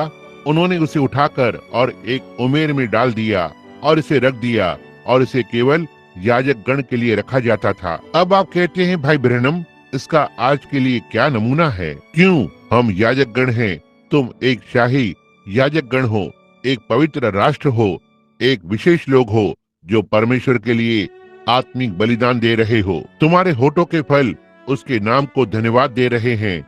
आमीन। वहाँ है ये। अब फिर पेंटिकॉस्ट के दिन पर जब पवित्र आत्मा उतर रहा था, हमारा मन्ना है। अब हर एक याजक जो वहाँ पीछे है, पुराने नियम के नीचे जब वे एक याजक होने के लिए आए, वे जानते थे कि उन्हें मूल मन्ना का निवाला मिलने जा रहा था, ना ही कुछ निर्मित किसी मनुष्य का बनाया हुआ जो इसी प्रकार से दिखाई पड़ता था, लेकिन उन्हें कुछ मूल मिलने जा रहा था। तो ठीक है, पेंटिकॉस्ट के दिन पर जब हमारा मन्ना गिरना आरंभ हुआ, पवित्र आत्मा एक तेज सनसनाती हुई आंधी के समान आया। यहाँ एक छोटे से गौरवशाली लोगों का एक झुंड था। 120 उस एक ऊपरी कोठरी में, दरवाजे बंद थे, खिड़कियां बंद, वहाँ पीछे बैठे हुए थे, प्रतिज्ञा की प्रतीक्षा कर रहे थे। जी हाँ, वे यीशु के साथ थे। निश्चय ही वे उसकी सामर्थ्य को जानते थे और वो सब, लेकिन वे प्रतिज्ञा की प्रतीक्षा कर रहे थे। यही है जो हम आज रात चाहते हैं होने के लिए। यदि लोगों का यह झुंड एक सहमति में हो सकता है जैसे वे उस रात को थे, वही बात आज रात को दोहराई जाएगी ठीक यहाँ इस इमारत में, लुइसविले केंटकी में, जो पेंटिकॉस्ट के दिन पर दोहराया गया था। यह सही है। ओह, निश्चय ही उनके पास उसी तरह की निंदा करने वाले होंगे जो यहाँ लुइसविले में थे, लेकिन वे सब एक ही स्थान पर थे, एक मत से। और अचानक वहाँ एक सेवक आया और उसके पास एक पत्र था और उन्होंने अपने नामों पर हस्ताक्षर किए और संगति का दाहिना हाथ बढ़ाया और कलीसिया की संगति में प्रवेश किया। यह आज हो सकता है, लेकिन ऐसा तब नहीं था। इसी तरह से प्रोटेस्टेंट इसे करते हैं। कैथोलिक वेदी के पास चलकर जाता है और अपना पहला प्रभु भोज लेता है, अपनी जीभ को बाहर निकालकर पतली पपड़ी को लेता है और याजक दाखरस को पीता है, फिर वह वही बन जाता है। लेकिन भाई, पेंटिकॉस्ट के दिन पर वे एक चित्त थे, एक ही स्थान पर। तब अचानक से वहां आकाश से एक आवाज सुनाई दी। मनुष्य का इससे कोई लेना देना नहीं था। एक तेज सनसनाती आंधी की तरह इसने सारे घर को भर दिया जहां वे बैठे थे। परमेश्वर की सामर्थ उन पर उतर आई। वे बाहर सड़क पर चले गए, पागलों के झुंड की तरह व्यवहार करते हुए, जैसा कि उन्होंने वहां किया था जब वे लाल समुद्र में से होते हुए आए थे। यह सही है। वे चिल्ला उठे, वे ऐसे ही करने लगे, वे डगमगाने लगे, वे अपने होठों से हकलाने लगे, वे ओह ऐसे ही करने लगे। आप लोग इतना तक नामी या प्रसिद्ध कलीसिया पीछे खड़े हुए थे और कहा, ये लोग नई दाखरस पिए हुए हैं। हालेलुया। जो भी हो, मुझे एक पवित्र शोर शराबा करने वाला कहने जा रहे हैं, इसलिए हो सकता है कि आप भी अब आरंभ कर दें। तो ठीक है, देखो, वे नई दाखरस के नशे में थे। ये सही है, वो दाखरस जो परमेश्वर की ओर से स्वर्ग से आई है। क्या आपने कभी किसी शराबी को देखा है? वो बस हर एक के साथ प्रेम में होता है। आपने देखा, वो परवाह नहीं करता। इसी प्रकार से मनुष्य जब आत्मा के नशे में धुत हो जाता है, बाइबल ने कहा, अत्यधिक मदिरा के साथ मतवाले मत बनो, लेकिन आत्मा के नशे में रहो। परमेश्वर का आत्मा आपको इतना नशे में धुत बना देता है, आप अपने सारे शत्रुओं और हर एक चीज को भूल जाते हैं। हर कोई आपसे प्रेम करने लगता है। वो इस बात की परवाह नहीं करता कि आपके आसपास कौन खड़ा है। आप तब देश के सबसे बड़े व्यक्ति होते हैं। मैं परवाह नहीं करता यदि आपका पड़ोसी आपके बगल में बैठा हुआ है जो किसी नामी या प्रसिद्ध कलीसिया में जाता है। बस एक बार पवित्र आत्मा को आप पर आने दो, देखो क्या बात जगह लेती है। सही तरह से बहुत ज्यादा नशे में धुत हो जाओ तो आप देखेंगे कि क्या बात जगह लेती है। आप कहेंगे, बहन मुझे ये मिल गया, आप भी इसे चाहती हैं। ये सही है। जी हाँ श्रीमान, कुछ तो बात जगह लेगी। वहाँ पर वे थे, वे सब नई दाखरस के नशे में थे। और सुनना, आप में से कुछ बहनें यहाँ हैं। क्या आप जानती हैं कि धन्य कुंवारी मरियम उसी में थी? अब उसे वहाँ ऊपर जाना था। यीशु मसीह की माँ को वहाँ पर जाना था। और उन लोगों के झुंड में शामिल होना था। वो इतना आत्मा के नशे में थी, यहाँ तक कि वो डगमगाने लगी जैसे उसने विस्की या कुछ और पी रखी थी। और आप सोचते हैं कि आप स्वर्ग में पहुंच जाएंगे केवल कलीसिया को जाने के द्वारा और अपनी गीत की किताब को अपने बगल के नीचे रखकर, और हर रविवार की सुबह को चलकर जाते हैं और घंटी बजने लगती है और बैठकर और कुछ तो सुनते हैं और चलकर वापस जाते हैं। आप ऐसा कभी नहीं करेंगे। आपको उस मार्ग पर आना होगा, क्योंकि यही एकमात्र मार्ग है जिसे परमेश्वर ने कभी निर्धारित किया है और हमेशा ही किया है, और आप इस पर चलेंगे या तो वहाँ पर नहीं होंगे।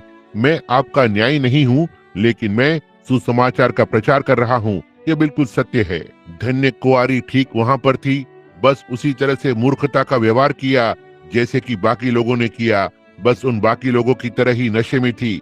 ये पुरुष और महिलाएं, उनमें से हर एक नई दाखरस से भरा हुआ था। यदि परमेश्वर ने उस योजना को कभी बदला है मेरे लिए, आप इसे वचन में से दिखाएं।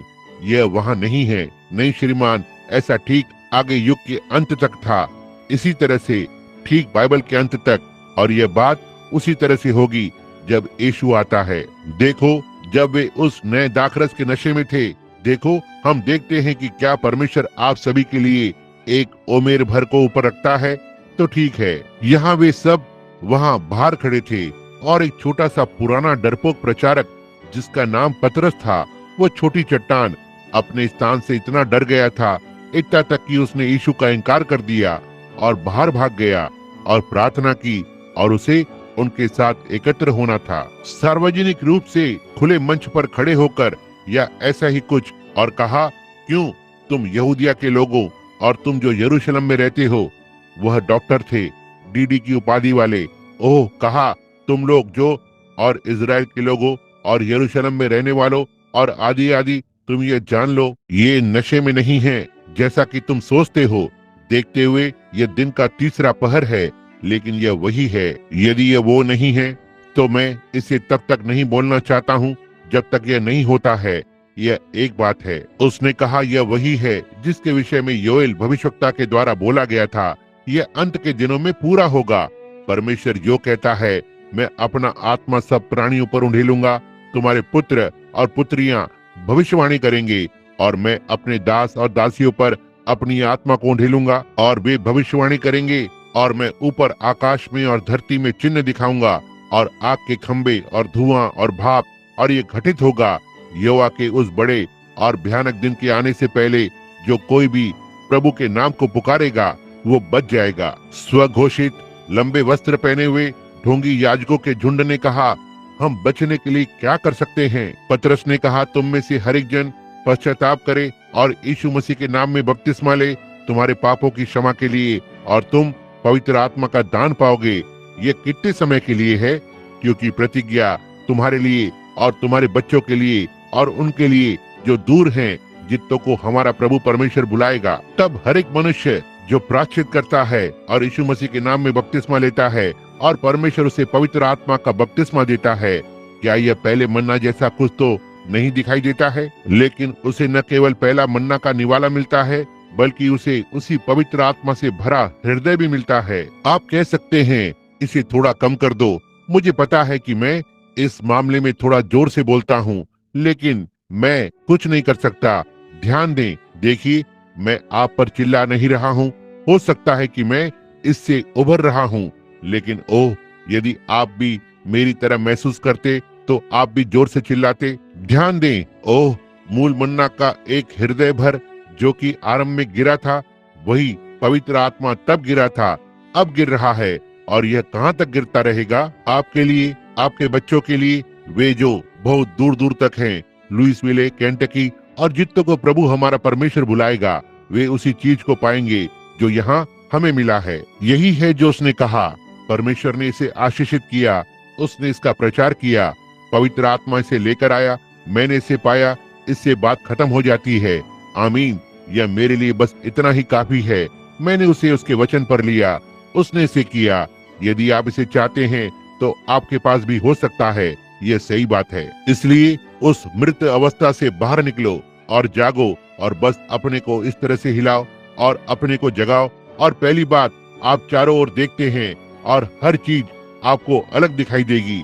वो व्यक्ति जिससे आप बात नहीं करते हैं, आप उसके पास जाने के लिए जल्दी जल्दी करेंगे और उससे बात करेंगे। जी हाँ श्रीमान, बस उससे बात करनी है, ऐसा ही है। ओ, वे सारी चीजें उन पुराने टायर के औजारों को वापस ले जाते हैं और सारी वे चीजें जो आप उस समय होटल से उठाकर ले आए थे, वो पुराना तौलिया जो आपने लपेटा था, वो चांदी के बर्तन जो आपने मेज पर से उठाकर ले आए थे, आप इसे वापस लेकर जाने के लिए जल्दी करेंगे। आप निश्चय ही करेंगे। जी हाँ श्रीमान, यह आपको मसीह यीशु में नई सृष्टि बना देगा। अब मरियम को देखें। ओह प्रभु, हमें जल्दी करना होगा, हम सही दिशा में आगे बढ़ रहे हैं। यहाँ वे जंगल में से होते हुए बढ़ते हैं। पुराने चलन की सभा के बाद अब वे अपनी यात्रा पर हैं। क्या ये विचित्र नहीं है कि उन्हें सीधे पाप के जंगल में ले जाया गया, ठीक उस जंगल तक, ठीक उस कड़वे पानी के झरने में। क्या आप कल्पना कर सकते हैं कि परमेश्वर अपने बच्चों को ले रहा है ठीक उसके बाद जब वे बच गए और पवित्र आत्मा से भर गए कड़वे पानी के झरनों की ओर? निश्चय ही वो अपने प्रेम को उन पर फिर से प्रकट करना चाहता है। ये सही है, वे वहाँ पर पहुँच गए। आप जानते हैं, जब आपको पवित्र आत्मा मिलता है तो आप बहुत सारी बाधाओं का सामना करते हैं। धर्मी पर बहुत सी विपत्तियां पड़ती तो हैं, लेकिन परमेश्वर उसे उन सब से छुड़ाता है। परमेश्वर आपको ठीक वहां तक लाता है। आप इसका सामना करते हैं ताकि वो आपको अपनी सामर्थ और अपनी भलाई को दिखा सके। जैसे मैंने यरूशलेम में चरवाहे की कहानी को सुना जिसने अपनी भेड़ के पैर को तोड़ दिया था।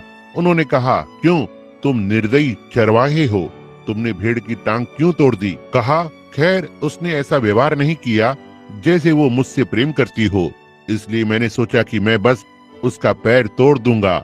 इसलिए मुझे उसे कुछ विशेष तरह से ध्यान देना होगा और तब उसके बाद से वह मुझसे प्रेम करेगी। कभी कभी परमेश्वर आपको आपकी पीठ के बल एक बीमारी के साथ लेटा देता है कि डॉक्टर कहता है कि आप मर जाएंगे। परमेश्वर आपको थोड़ा विशेष उपचार दे सकता है ताकि आप उससे थोड़ा और प्रेम करें। यह सही है। कुछ पानी में से होते हुए, कुछ बाढ़ में से होते हुए, कुछ गहरी परीक्षाओं में से होते हुए, लेकिन सभी को लहू में से होते हुए यीशु अपनी कलीसिया की अगुवाई करता है। अब जब वे वहाँ पर थे और पानी कड़वा था और वे नहीं पी सकते थे, परमेश्वर ने एक मार्ग को प्रदान किया। एक छोटा सा पेड़ वहाँ पानी के किनारे पर झूल रहा था। मूसा ने बस इसे काट दिया और इसे पानी में फेंक दिया। सारी चीज को बदल दिया।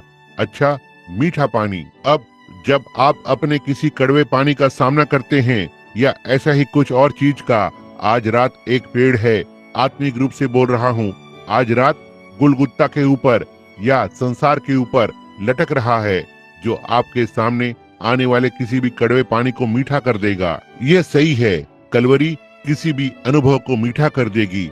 बहुत सी बार हम कठिन स्थानों में चले जाते हैं और सोचते हैं कि कैसे, इसलिए मैं कभी कभी अपनी आंखें बंद कर लेता हूँ और सोचता हूँ उस ओर गुलगुत्ता पर जहाँ मेरा छुड़ाने वाले का लहू बहा और मेरे जीवन के लिए मर गया। तब मेरी परीक्षा बहुत ही कम दिखाई देती है।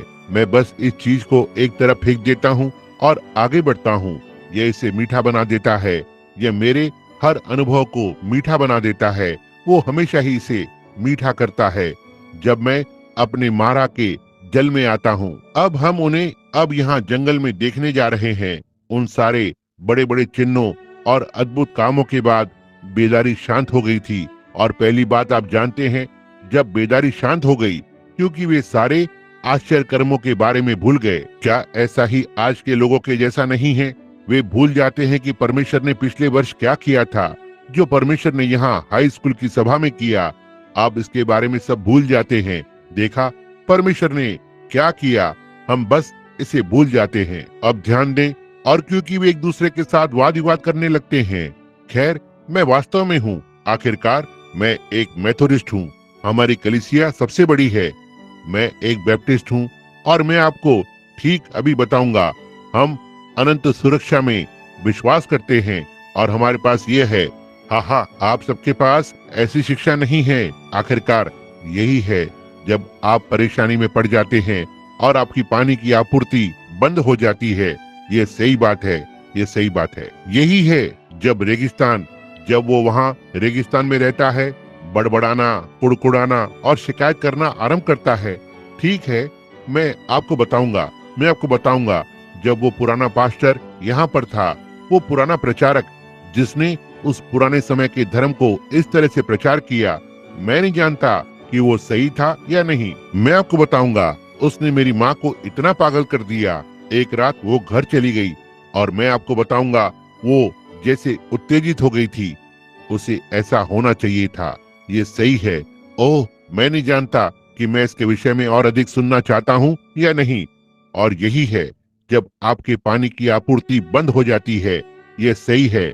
यही है, जब आप रेगिस्तान में पहुंच जाते हैं। वे कुड़कुड़ाने लगते हैं। उन्होंने कहा, हमारे प्राण इस हल्की रोटी को पसंद नहीं करते हैं।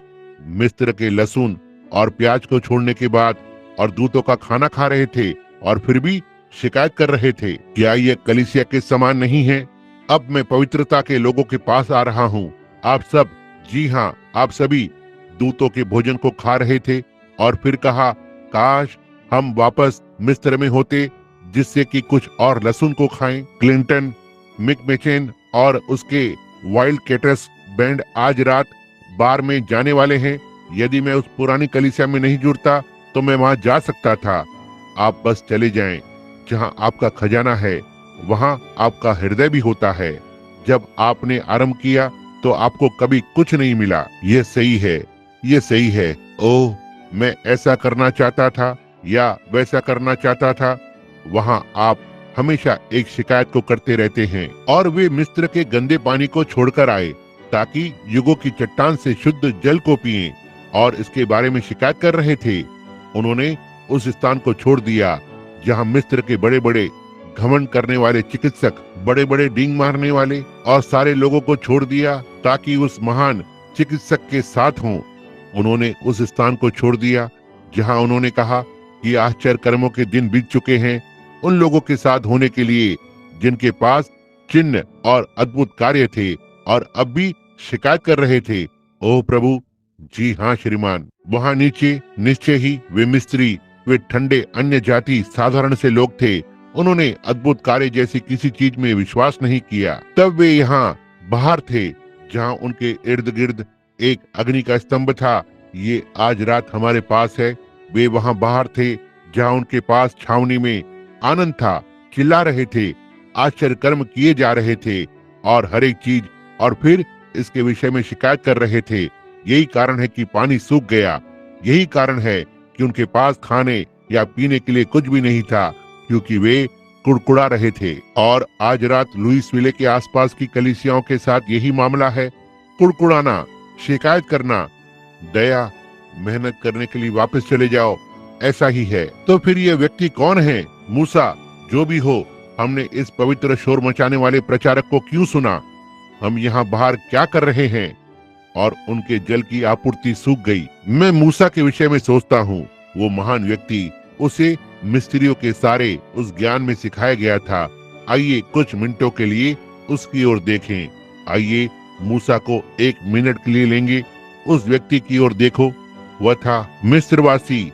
जहाँ यह हमारी चिकित्सा विज्ञान की बात आती है, वे आज हमसे बहुत आगे थे। वे हमसे बहुत आगे थे। बहुत सी चीजें जो वे कर सकते थे, जो हम नहीं कर सके। और मूसा के पास सारा इलाज था। और जब वो वहाँ पर था, सोचें, मूसा के साथ लगभग 20 लाख लोग थे। उसके पास छोटे छोटे बच्चे थे, उसके पास बूढ़े पुरुष थे, बूढ़ी महिलाएं थी, उसके पास अपाहिज और अंधे लोग थे। बालकों ने जन्म लिया, उनमें से हजारों एक सप्ताह के समय में। और मूसा, डॉक्टर मूसा, वो वहाँ जंगल में इन सारे लोगों के साथ था। मैं उसके दवा के डब्बे में देखना चाहता हूँ।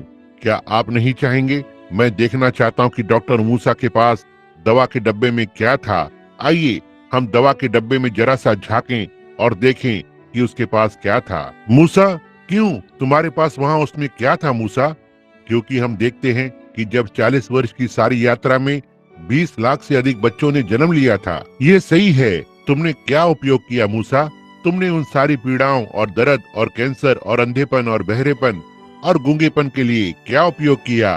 क्योंकि वे मुझे बताते हैं कि जब तुम जंगल में से बाहर आए तो उनके बीच में एक भी निर्बल नहीं था। कहते हैं क्या इनमें से कुछ डॉक्टर उस दवा के बक्से को देखना पसंद नहीं करेंगे? और एक बात और मूसा, तुमने उन लोगों पर क्या छिड़काव किया कि यहाँ तक कि उनके कपड़े भी खराब नहीं हुए। उन चट्टानों पर चलते हुए उनके जूते कभी भी नहीं घिसे। यदि आप कभी वहाँ रहे होंगे तो आपको पता होगा रेगिस्तान कैसा दिखाई देता है।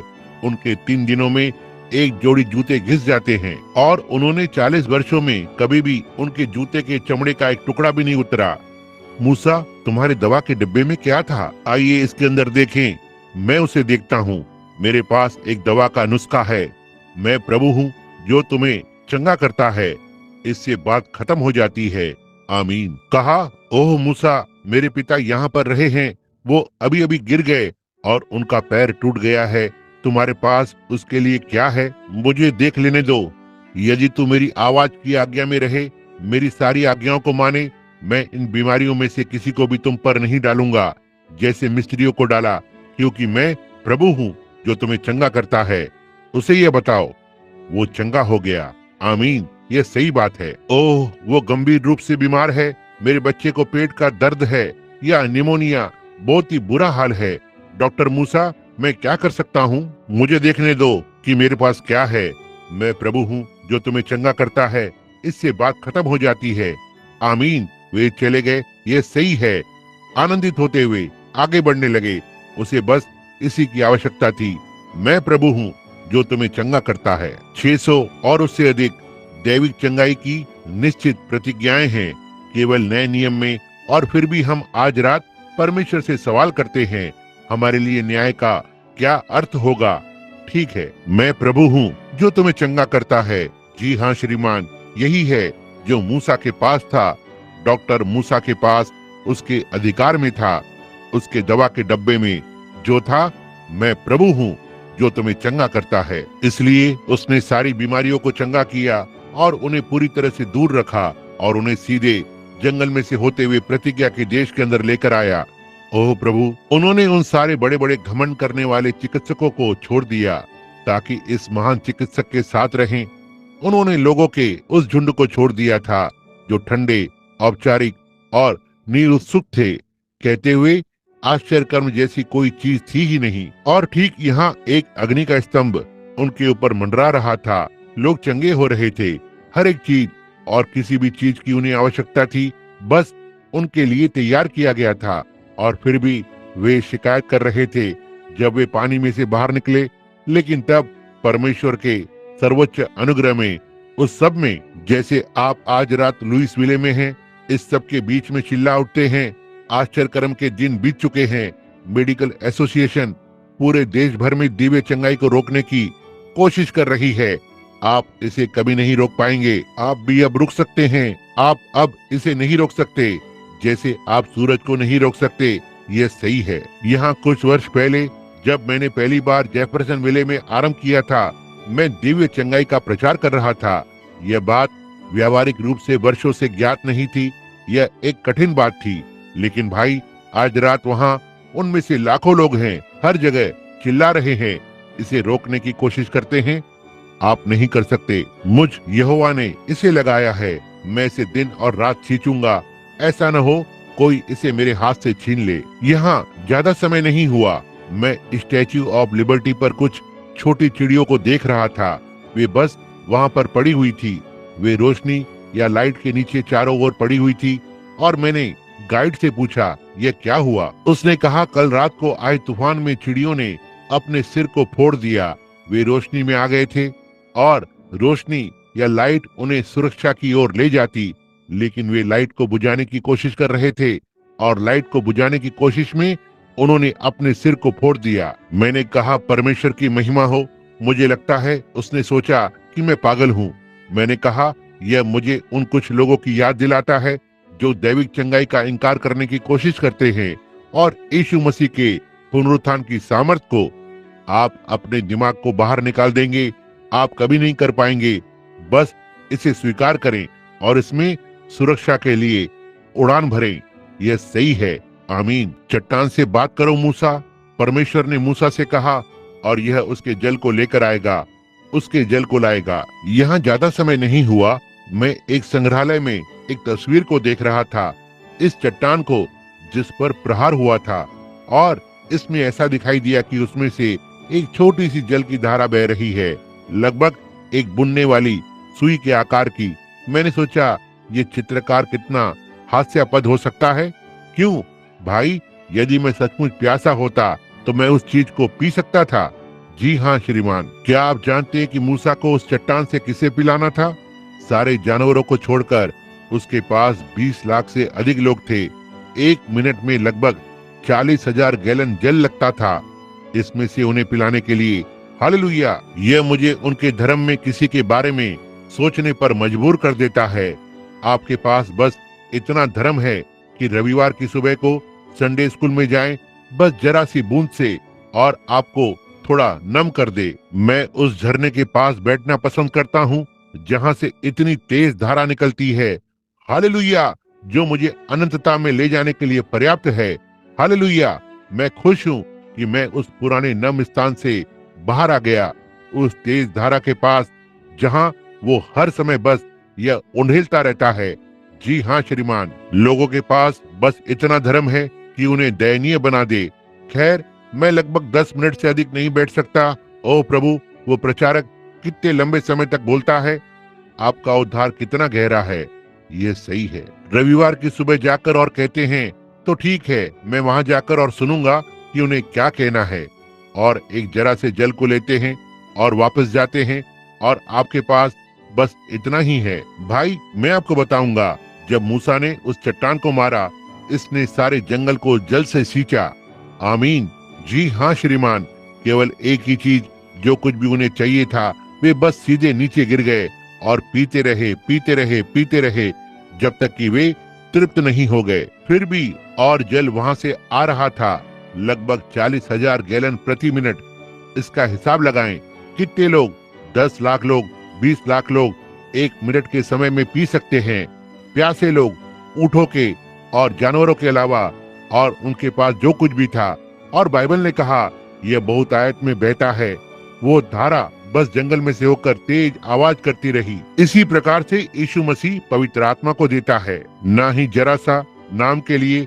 ठीक है, मैं सोचता हूँ कि मैं जाकर और कलीसिया का सदस्य बन जाऊंगा। ओ प्रभु, ओ मैं उस शोर को बर्दाश्त नहीं कर सकता। यह मुझे कपकपी को देता है।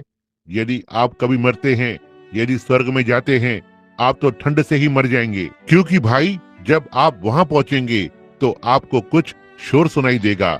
बाइबल ने कहा कि वे हालेलुया चिल्ला रहे हैं दिन और रात, सारा दिन, क्योंकि वहां कोई रात नहीं है। यह सही है, आप निश्चित रूप से मर जाएंगे जब आप स्वर्ग में पहुंचेंगे, वहां दूसरे दिन ही। जी हाँ श्रीमान, ठीक है। आपने क्या किया?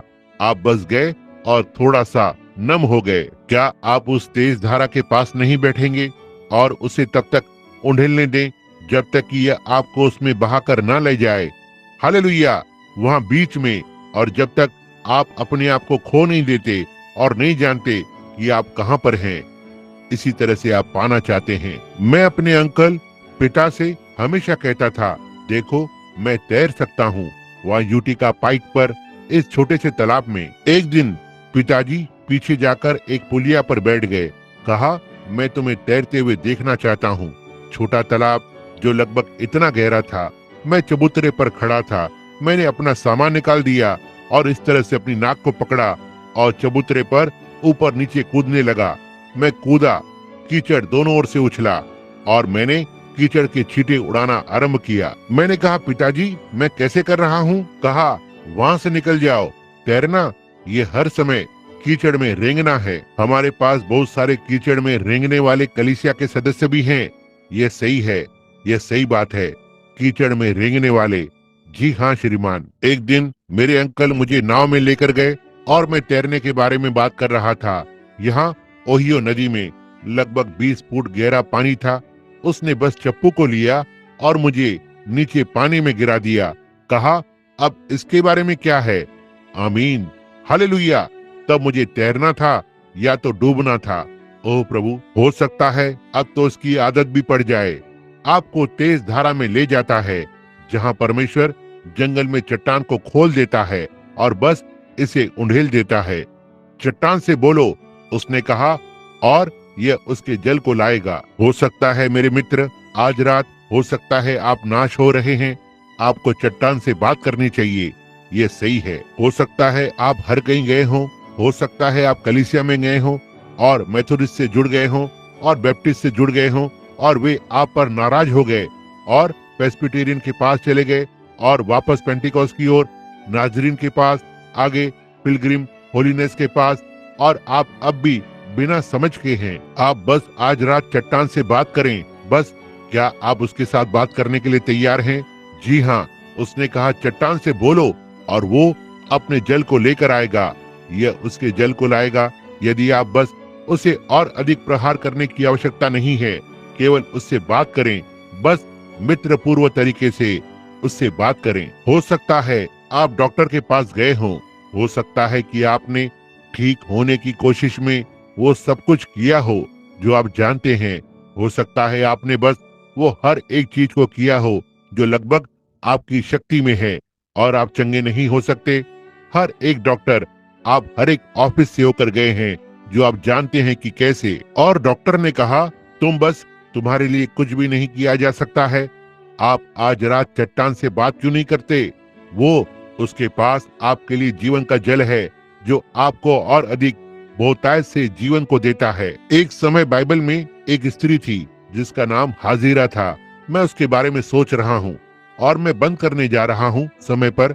वहाँ हाजिरा नाम की एक स्त्री थी और उसका एक छोटा बालक था। उसे जंगल में एक छोटी सी पानी की कुप्पी देकर छोड़ दिया गया। वो उस छोटे से बच्चे को पूरे दिन पिलाती रही, लेकिन दिन के लगभग बीच में पानी खत्म हो गया था और वह छोटा बच्चा चिल्ला रहा था और रो रहा था। उसके छोटे होठ सूख गए थे और उसकी जीभ सूज रही थी। एक बेचारी प्यारी सी माँ, वो क्या कर सकती थी? उसने पानी खोजने के लिए हर संभव जगह छान मारी, लेकिन कहीं भी पानी नहीं मिला। वो बर्दाश्त नहीं कर सकती थी कि बालक को मरता हुआ देखे, इसलिए उसने उसे एक झाड़ी के नीचे रख दिया और लगभग एक तीर चलाने निकल पड़ी। और उसने घुटने टेके और चट्टान से बात की। जब उसने चट्टान से बात की तो एक दूत ने उससे वापस बात की और कहा, हाजिरा, वहाँ वो क्या तेज धारा बह रही है? वहाँ एक पूरा कुआं था, पानी से भरा हुआ था, जो आज भी बह रहा है। लगभग 4000 वर्षों के बाद यह आज भी बह रहा है। वो सोता जो हाजिरा, वहाँ यह आज भी बह रहा है। उसने चट्टान से बात की और चट्टान पानी को लेकर आया। एक दिन कुछ इब्रानी बच्चे आग की भट्टी में गए और उन्होंने चट्टान से बात की और चट्टान उनके साथ थी। एक समय एक स्त्री सामरिया से बाहर आई थी। वो निराश थी, वो पाप से भरी हुई थी और शायद उसके जीवन पर बहुत सी चीजें लटकी हुई थी और वो निराश थी। वो राहत के लिए याकूब के कुएं के पास जाकर और वो वापस आ जाती। वो याकूब के कुएं के पास जाकर और वापस आ जाती। और एक दिन उसने पानी के घड़े को नीचे रख दिया और वो निराश होकर वहां खड़ी थी और वहां चट्टान खड़ी थी जो उसके पास खड़ी थी। उसने उस चट्टान से बात की। उसने उसे उसके प्राण में एक बड़ी तेज धारा को दिया। वो नगर की ओर भागी। वो अब कभी भी पानी निकालने को नहीं आई। उसके पास जीवन था। उसने कहा, आओ एक मनुष्य को देखो जिसने मुझे वो सब कुछ बताया जो मैंने कभी किया। क्या यह मसीह नहीं है? उसने चट्टान से बात की और चट्टान ने उसके जल को दिया। वहाँ एक छोटी सी महिला थी जिसने अपना सारा पैसा डॉक्टरों, नीम हकीमों पर बर्बाद कर दिया था, जिसने उसके सारे पैसे ले लिए थे। लहू बहने की बीमारी को रोक नहीं सके। उसने शायद अपने खेत को गिरवी रख दिया था और हो सकता है इसे बेच दिया हो। और वो बैठी हुई थी, एक दिन बुनाई कर रही थी और उसने सुना कि रास्ते में से कुछ तो आ रहा है। उसने चट्टान से बात की। चट्टान ने मुड़कर और कहा, किसने मुझे छुआ? यह समाप्त हो गया। जब उसने चट्टान से बात की, उसने उसे जीवन की एक तेज धारा दी जिसने लहू बहने को रोक दिया। यह तुरंत ही रुक गया। एक दिन दीवार के किनारे एक बूढ़ा अंधा भिखारी खड़ा हुआ था। ठंड में कांप रहा था। उसके पास जो कुछ भी था वो सब चला गया था और यहाँ पर वो था और अत्यंत दुखी, और लोग वहाँ से गुजर रहे थे। उसने सुना कुछ तो आ रहा है। कहा, यह क्या है? और उसने चट्टान से बात की। यद्यपि उसके कलीसिया के सदस्यों ने जो उसके आसपास थे उसे रोकने की कोशिश की, कहते हुए वहाँ कोई आवश्यकता नहीं है, तुम इसे नहीं पा सकते, दूर रहो, शांत रहो। लेकिन वो जोर से चिल्लाने लगा, हे दाऊद के पुत्र, मुझ पर दया कर, मुझ पर दया कर। और उसने चट्टान से बात की और चट्टान ने उसे तेज धारा दी और उसकी आंखें खुल गई। वही चट्टान जो जंगल में थी आज यहाँ पर है। यह लोगों को आनंदित करता है। एक दिन सारा यरूशलेम एक दिव्य चंगाई देने वाले को देखने के लिए बाहर खड़ा हुआ था। एक पवित्र शोर शराबा करने वाला नगर में प्रवेश कर रहा था। कुछ लोगों के साथ जो वहाँ खड़े हुए थे वे अपनी ऊंची आवाज से चिल्ला रहे थे, होसाना, होसाना उसके लिए जो प्रभु के नाम में आता है। वो स्वयं घोषित कलीसिया के सदस्य अपने लंबे वस्त्र पहने हुए वहाँ पर थे। उनकी डीडी की उपाधि उन पर थी। कहा, उन्हें शांत कराओ। ओह, वे मेरी पीठ पर रोंगटे खड़े करने को लगा रहे हैं और आदि आदि, उन्हें शांत करने को लगाओ। उसने कहा, यदि वे शांत हो जाते हैं तो चट्टानें तुरंत चिल्ला उठेंगी। यह क्यों था? वही चट्टान जो बिना हाथों के पहाड़ में से खोदकर निकाली गई थी, आ रही थी यरूशलेम के अंदर लुढ़कते हुए। छोटी छोटी चट्टानें इसमें से पी रही थी। चट्टान से बोलो और यह उसके जल को लेकर आएगा। यदि आपको उद्धार की आवश्यकता है तो आज रात चट्टान से बोलो, यह अपने जल को लेकर आएगा। यदि आप आज रात पीछे हटे हुए हैं, चट्टान से बोलो तो ये अपने जल को लेकर आएगा। यदि आप आज रात यहाँ पर हैं और बिना मसीह के हैं, आपने वहाँ हर एक कलीसिया की कोशिश की है जो शहर में है उद्धार को पाने के लिए, चट्टान से बोलो तो यह अपने जल को लेकर आएगा। आप इसे विश्वास करते हैं? यदि आप पीछे हटे हुए हैं, परमेश्वर से दूर चले गए हैं, तो आप सोचते हैं कि आपके लिए कोई मौका नहीं है, बस चट्टान से बोलो और यह अपने जल को लेकर आएगा। क्या आप अपने पूरे हृदय से यह विश्वास करते हैं? क्या आप विश्वास करते हैं कि परमेश्वर इसे प्रदान करेगा? अपने पूरे हृदय से आप इसे विश्वास करते हैं? हालेलुया, वो आज रात यहाँ पर है। और यदि आप बीमार हैं और आपने संसार में की हर एक चीज की कोशिश की है, आपने प्रार्थना पंक्ति में आने की कोशिश की और आप प्रार्थना पंक्ति में नहीं आ सके, आपके पास प्रार्थना कार्ड थे और अस्वीकार कर दिया, आप एक सभा में गए हैं, आप दूसरी सभा में गए हैं, आपको पास्टर के द्वारा अभिषेक किया गया है, आप इस प्रार्थना पंक्ति में से होते हुए आए हैं, आप हर जगह पर जा चुके हैं और आप चंगे नहीं हो सकते, आप अब चट्टान से क्यों नहीं बोलते? वो उसके जल को लेकर आएगा। ये सही है, आप उसे एक बार कोशिश क्यों नहीं करते? उसके साथ शब्दों को बोलना जारी रखें, ठीक अभी जबकि वो भवन में है। उसकी उपस्थिति ठीक अभी यहाँ पर है कि आप में से हर एक को चंगा करे। मैं इसे विश्वास करता हूँ, मैं इसे अपने पूरे हृदय से जानता हूँ।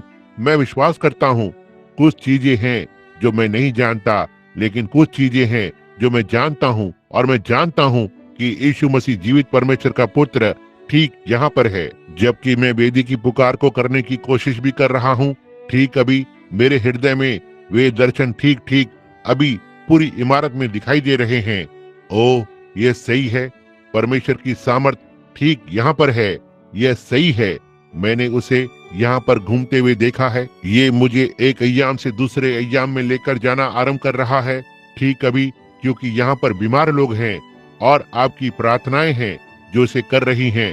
परमेश्वर के वचन की पुष्टि करने के लिए बता रहा है कि वो ठीक यहाँ पर है जिससे आज रात बात की जानी है। वही चट्टान जो खड़ी थी और उनके विचारों को समझती थी। उसने देख लिया कि महिला कहाँ थी जिसे लहू का रोग था और इत्यादि। वो अब यहाँ पर है। यदि आप उससे बात करेंगे तो वो अपने जल को लेकर आएगा। क्या आप इसे अपने पूरे हृदय से विश्वास करते हैं? आप क्या सोचती है महिला? ठीक वहाँ बीच में अब आपके पास कोई प्रार्थना कार्ड नहीं है। क्या आपके पास है? वो महिला जिसके गले के चारों ओर सफेद चीज है, ठीक वहाँ बैठी हुई है। आपको मधुमेह है, क्या आपको नहीं है? आपके पास प्रार्थना कार्ड नहीं है, क्या आपके पास है? आपको किसी प्रार्थना कार्ड की आवश्यकता नहीं है। क्या आप यह विश्वास करती हैं? आप सोचती हैं कि आप चट्टान से बोल सकती हैं? क्या आप उससे बोलना चाहती हैं? ठीक अभी आपके मधुमेह के लिए तब अपने पैरों पर खड़ी हो जाएं। यह सही है, बस कहें, मैं यीशु मसीह को अब अपने चंगाई देने वाले के रूप में स्वीकार करती हूँ और परमेश्वर आपको घर ले जाएगा और आपको चंगा करेगा। चट्टान से बोलो, परमेश्वर आपको आशीष दे। तो ठीक है, जाओ और स्वस्थ रहो। आप इसके बारे में क्या सोचती है महिला जो उसके बगल में बैठी हैं? आपके पैरों में कमजोर और मुड़ी हुई नसें हैं, क्या ऐसा आपके साथ नहीं है? यह सही है, अपने पैरों पर खड़े हो जाएं। क्या आपका पति वहाँ आपके बगल में नहीं बैठा है? यह सही है, आपको भी मधुमेह है, क्या आपको नहीं है? क्या यह सही है? अपना हाथ अपनी पत्नी पर रखें। तो ठीक है, आप दोनों इलिनॉइस से हैं, क्या यह सही नहीं है? अब आप वापस इलिनॉइस वापस जाएं, चट्टान से बोलते हुए, और यह आपको छोड़ देगा और फिर कभी वापस नहीं आएगा। हालेलुया। मैं एक बात जानता हूँ कि चट्टान यहाँ पर है, युगों की चट्टान जिसे जंगल में मारा गया था। यह सही है। आप इसके बारे में क्या सोचते हैं? वहाँ छोटी महिला जो अपनी टोपी पर फूलों के साथ है, वहाँ संधिवात के रोग के साथ बैठी हुई है, इससे उभरने की कोशिश कर रही है। आप जो मुड़ी और दूसरी ओर देखा, क्या आप अपने पूरे हृदय से विश्वास करती हैं कि परमेश्वर आपको चंगा करने जा रहा है? तब अपने पैरों पर खड़ी हो जाएं और अपने पैरों को ऊपर नीचे पटकें और कहें, संधिवात चला गया है। और ऐसा ही है, चट्टान से बोलो और वो लेकर आएगा। मैं आपको बताता हूँ, यीशु मसीह कल, आज और जुगानुयुग एक सा है। वो यहाँ है ताकि किसी भी चीज को प्रकट करे। जो आप इसके बारे में क्या सोचते हैं? वहाँ बैठी महिला जिसने कहा प्रभु की स्तुति हो, वो स्त्री रोग के साथ है जो एक छोटी सी हरी दिखने वाली जैकेट पहने हुए है, वहाँ पर बैठी हुई है। क्या आप विश्वास करती हैं कि परमेश्वर ने आपको तब चंगा किया? 1 मिनट के लिए खड़ी हो जाएं, ठीक वहाँ पर बैठी हुई हैं। क्या आप अपने पूरे हृदय से विश्वास करती हैं? आपको स्त्री रोग है, यह एक फोड़ा है, आपको एक नली है जिसमें से किसी प्रकार का तरल पदार्थ निकलता है। क्या यह सही नहीं है? यदि यह सही है तो अपना हाथ उठाएं। क्या है जो मुझे ऐसा कहने पर लगा रहा है? यह वो चट्टान है जो आपसे बोल रहा है, उससे वापस बात करें और चंगे हो जाएं। हालेलुया। ओह, वो किस तरह से अपने सामर्थ्य के प्रकटीकरण को लाना चाहता है। और मैं परमेश्वर के दूत को देखता हूँ, वही अग्नि का स्तंभ जो जंगल में बच्चों के पीछे पीछे जाता था, अब इस इमारत में से होकर मंडरा रहा है। मैं एक महिला को ढूंढने की कोशिश कर रहा हूँ, वो प्रार्थना कर रही है। वो यहाँ कहाँ है? यहाँ वो खड़ा है। जी हाँ, यह एक छोटी सी महिला है जो ठीक वहाँ पर खड़ी है। दूसरी वाली वहाँ बैठी हुई है। नहीं, वो यह एक पुरुष है जो खड़ा हुआ है। यह एक शराबी पति है जिसके लिए आप प्रार्थना कर रही हैं। क्या यह सही नहीं है महिला? यदि ऐसा है तो ठीक वहाँ अपने पैरों पर खड़ी हो जाएं। क्या आपका एक शराबी पति नहीं है जिसके लिए आप प्रार्थना कर रही थी? यदि यह सही है तो अपना हाथ ऊपर उठाएं, चट्टान से बोलो और परमेश्वर उसे उस चीज से बाहर निकालेगा। परमेश्वर यहाँ कुछ भी करेगा यदि आप केवल ऐसा करेंगे। क्या आप इसे विश्वास करती हैं? क्या आप उसके साथ बात कर रहे हैं? यदि आप कर रहे हैं तो ठीक अभी अपने पैरों पर खड़े हो जाएं और चट्टान से बोले और चट्टान अपने जल को लेकर आएगा। क्या आप खड़े होंगे? कौन उसे उद्धार के लिए चाहता है? अपने हाथ उठाए, कहे, मैं चाहता हूँ कि वो मेरे हृदय में आए।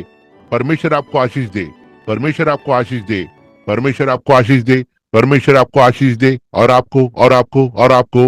ओ प्रभु, जी हाँ श्रीमान, उस कैंसर ने आपको वहीं पर छोड़ दिया मेरे भाई। यह चला गया है, आप घर जा सकते हैं और अब चंगे रहें। हालेलुया। यह सच है। वे सब जो चंगाई को पाना चाहते हैं अपना हाथ उठाएं, कहें, प्रभु मैं आपसे बात कर रहा हूँ, मैं आपसे बात कर रहा हूँ।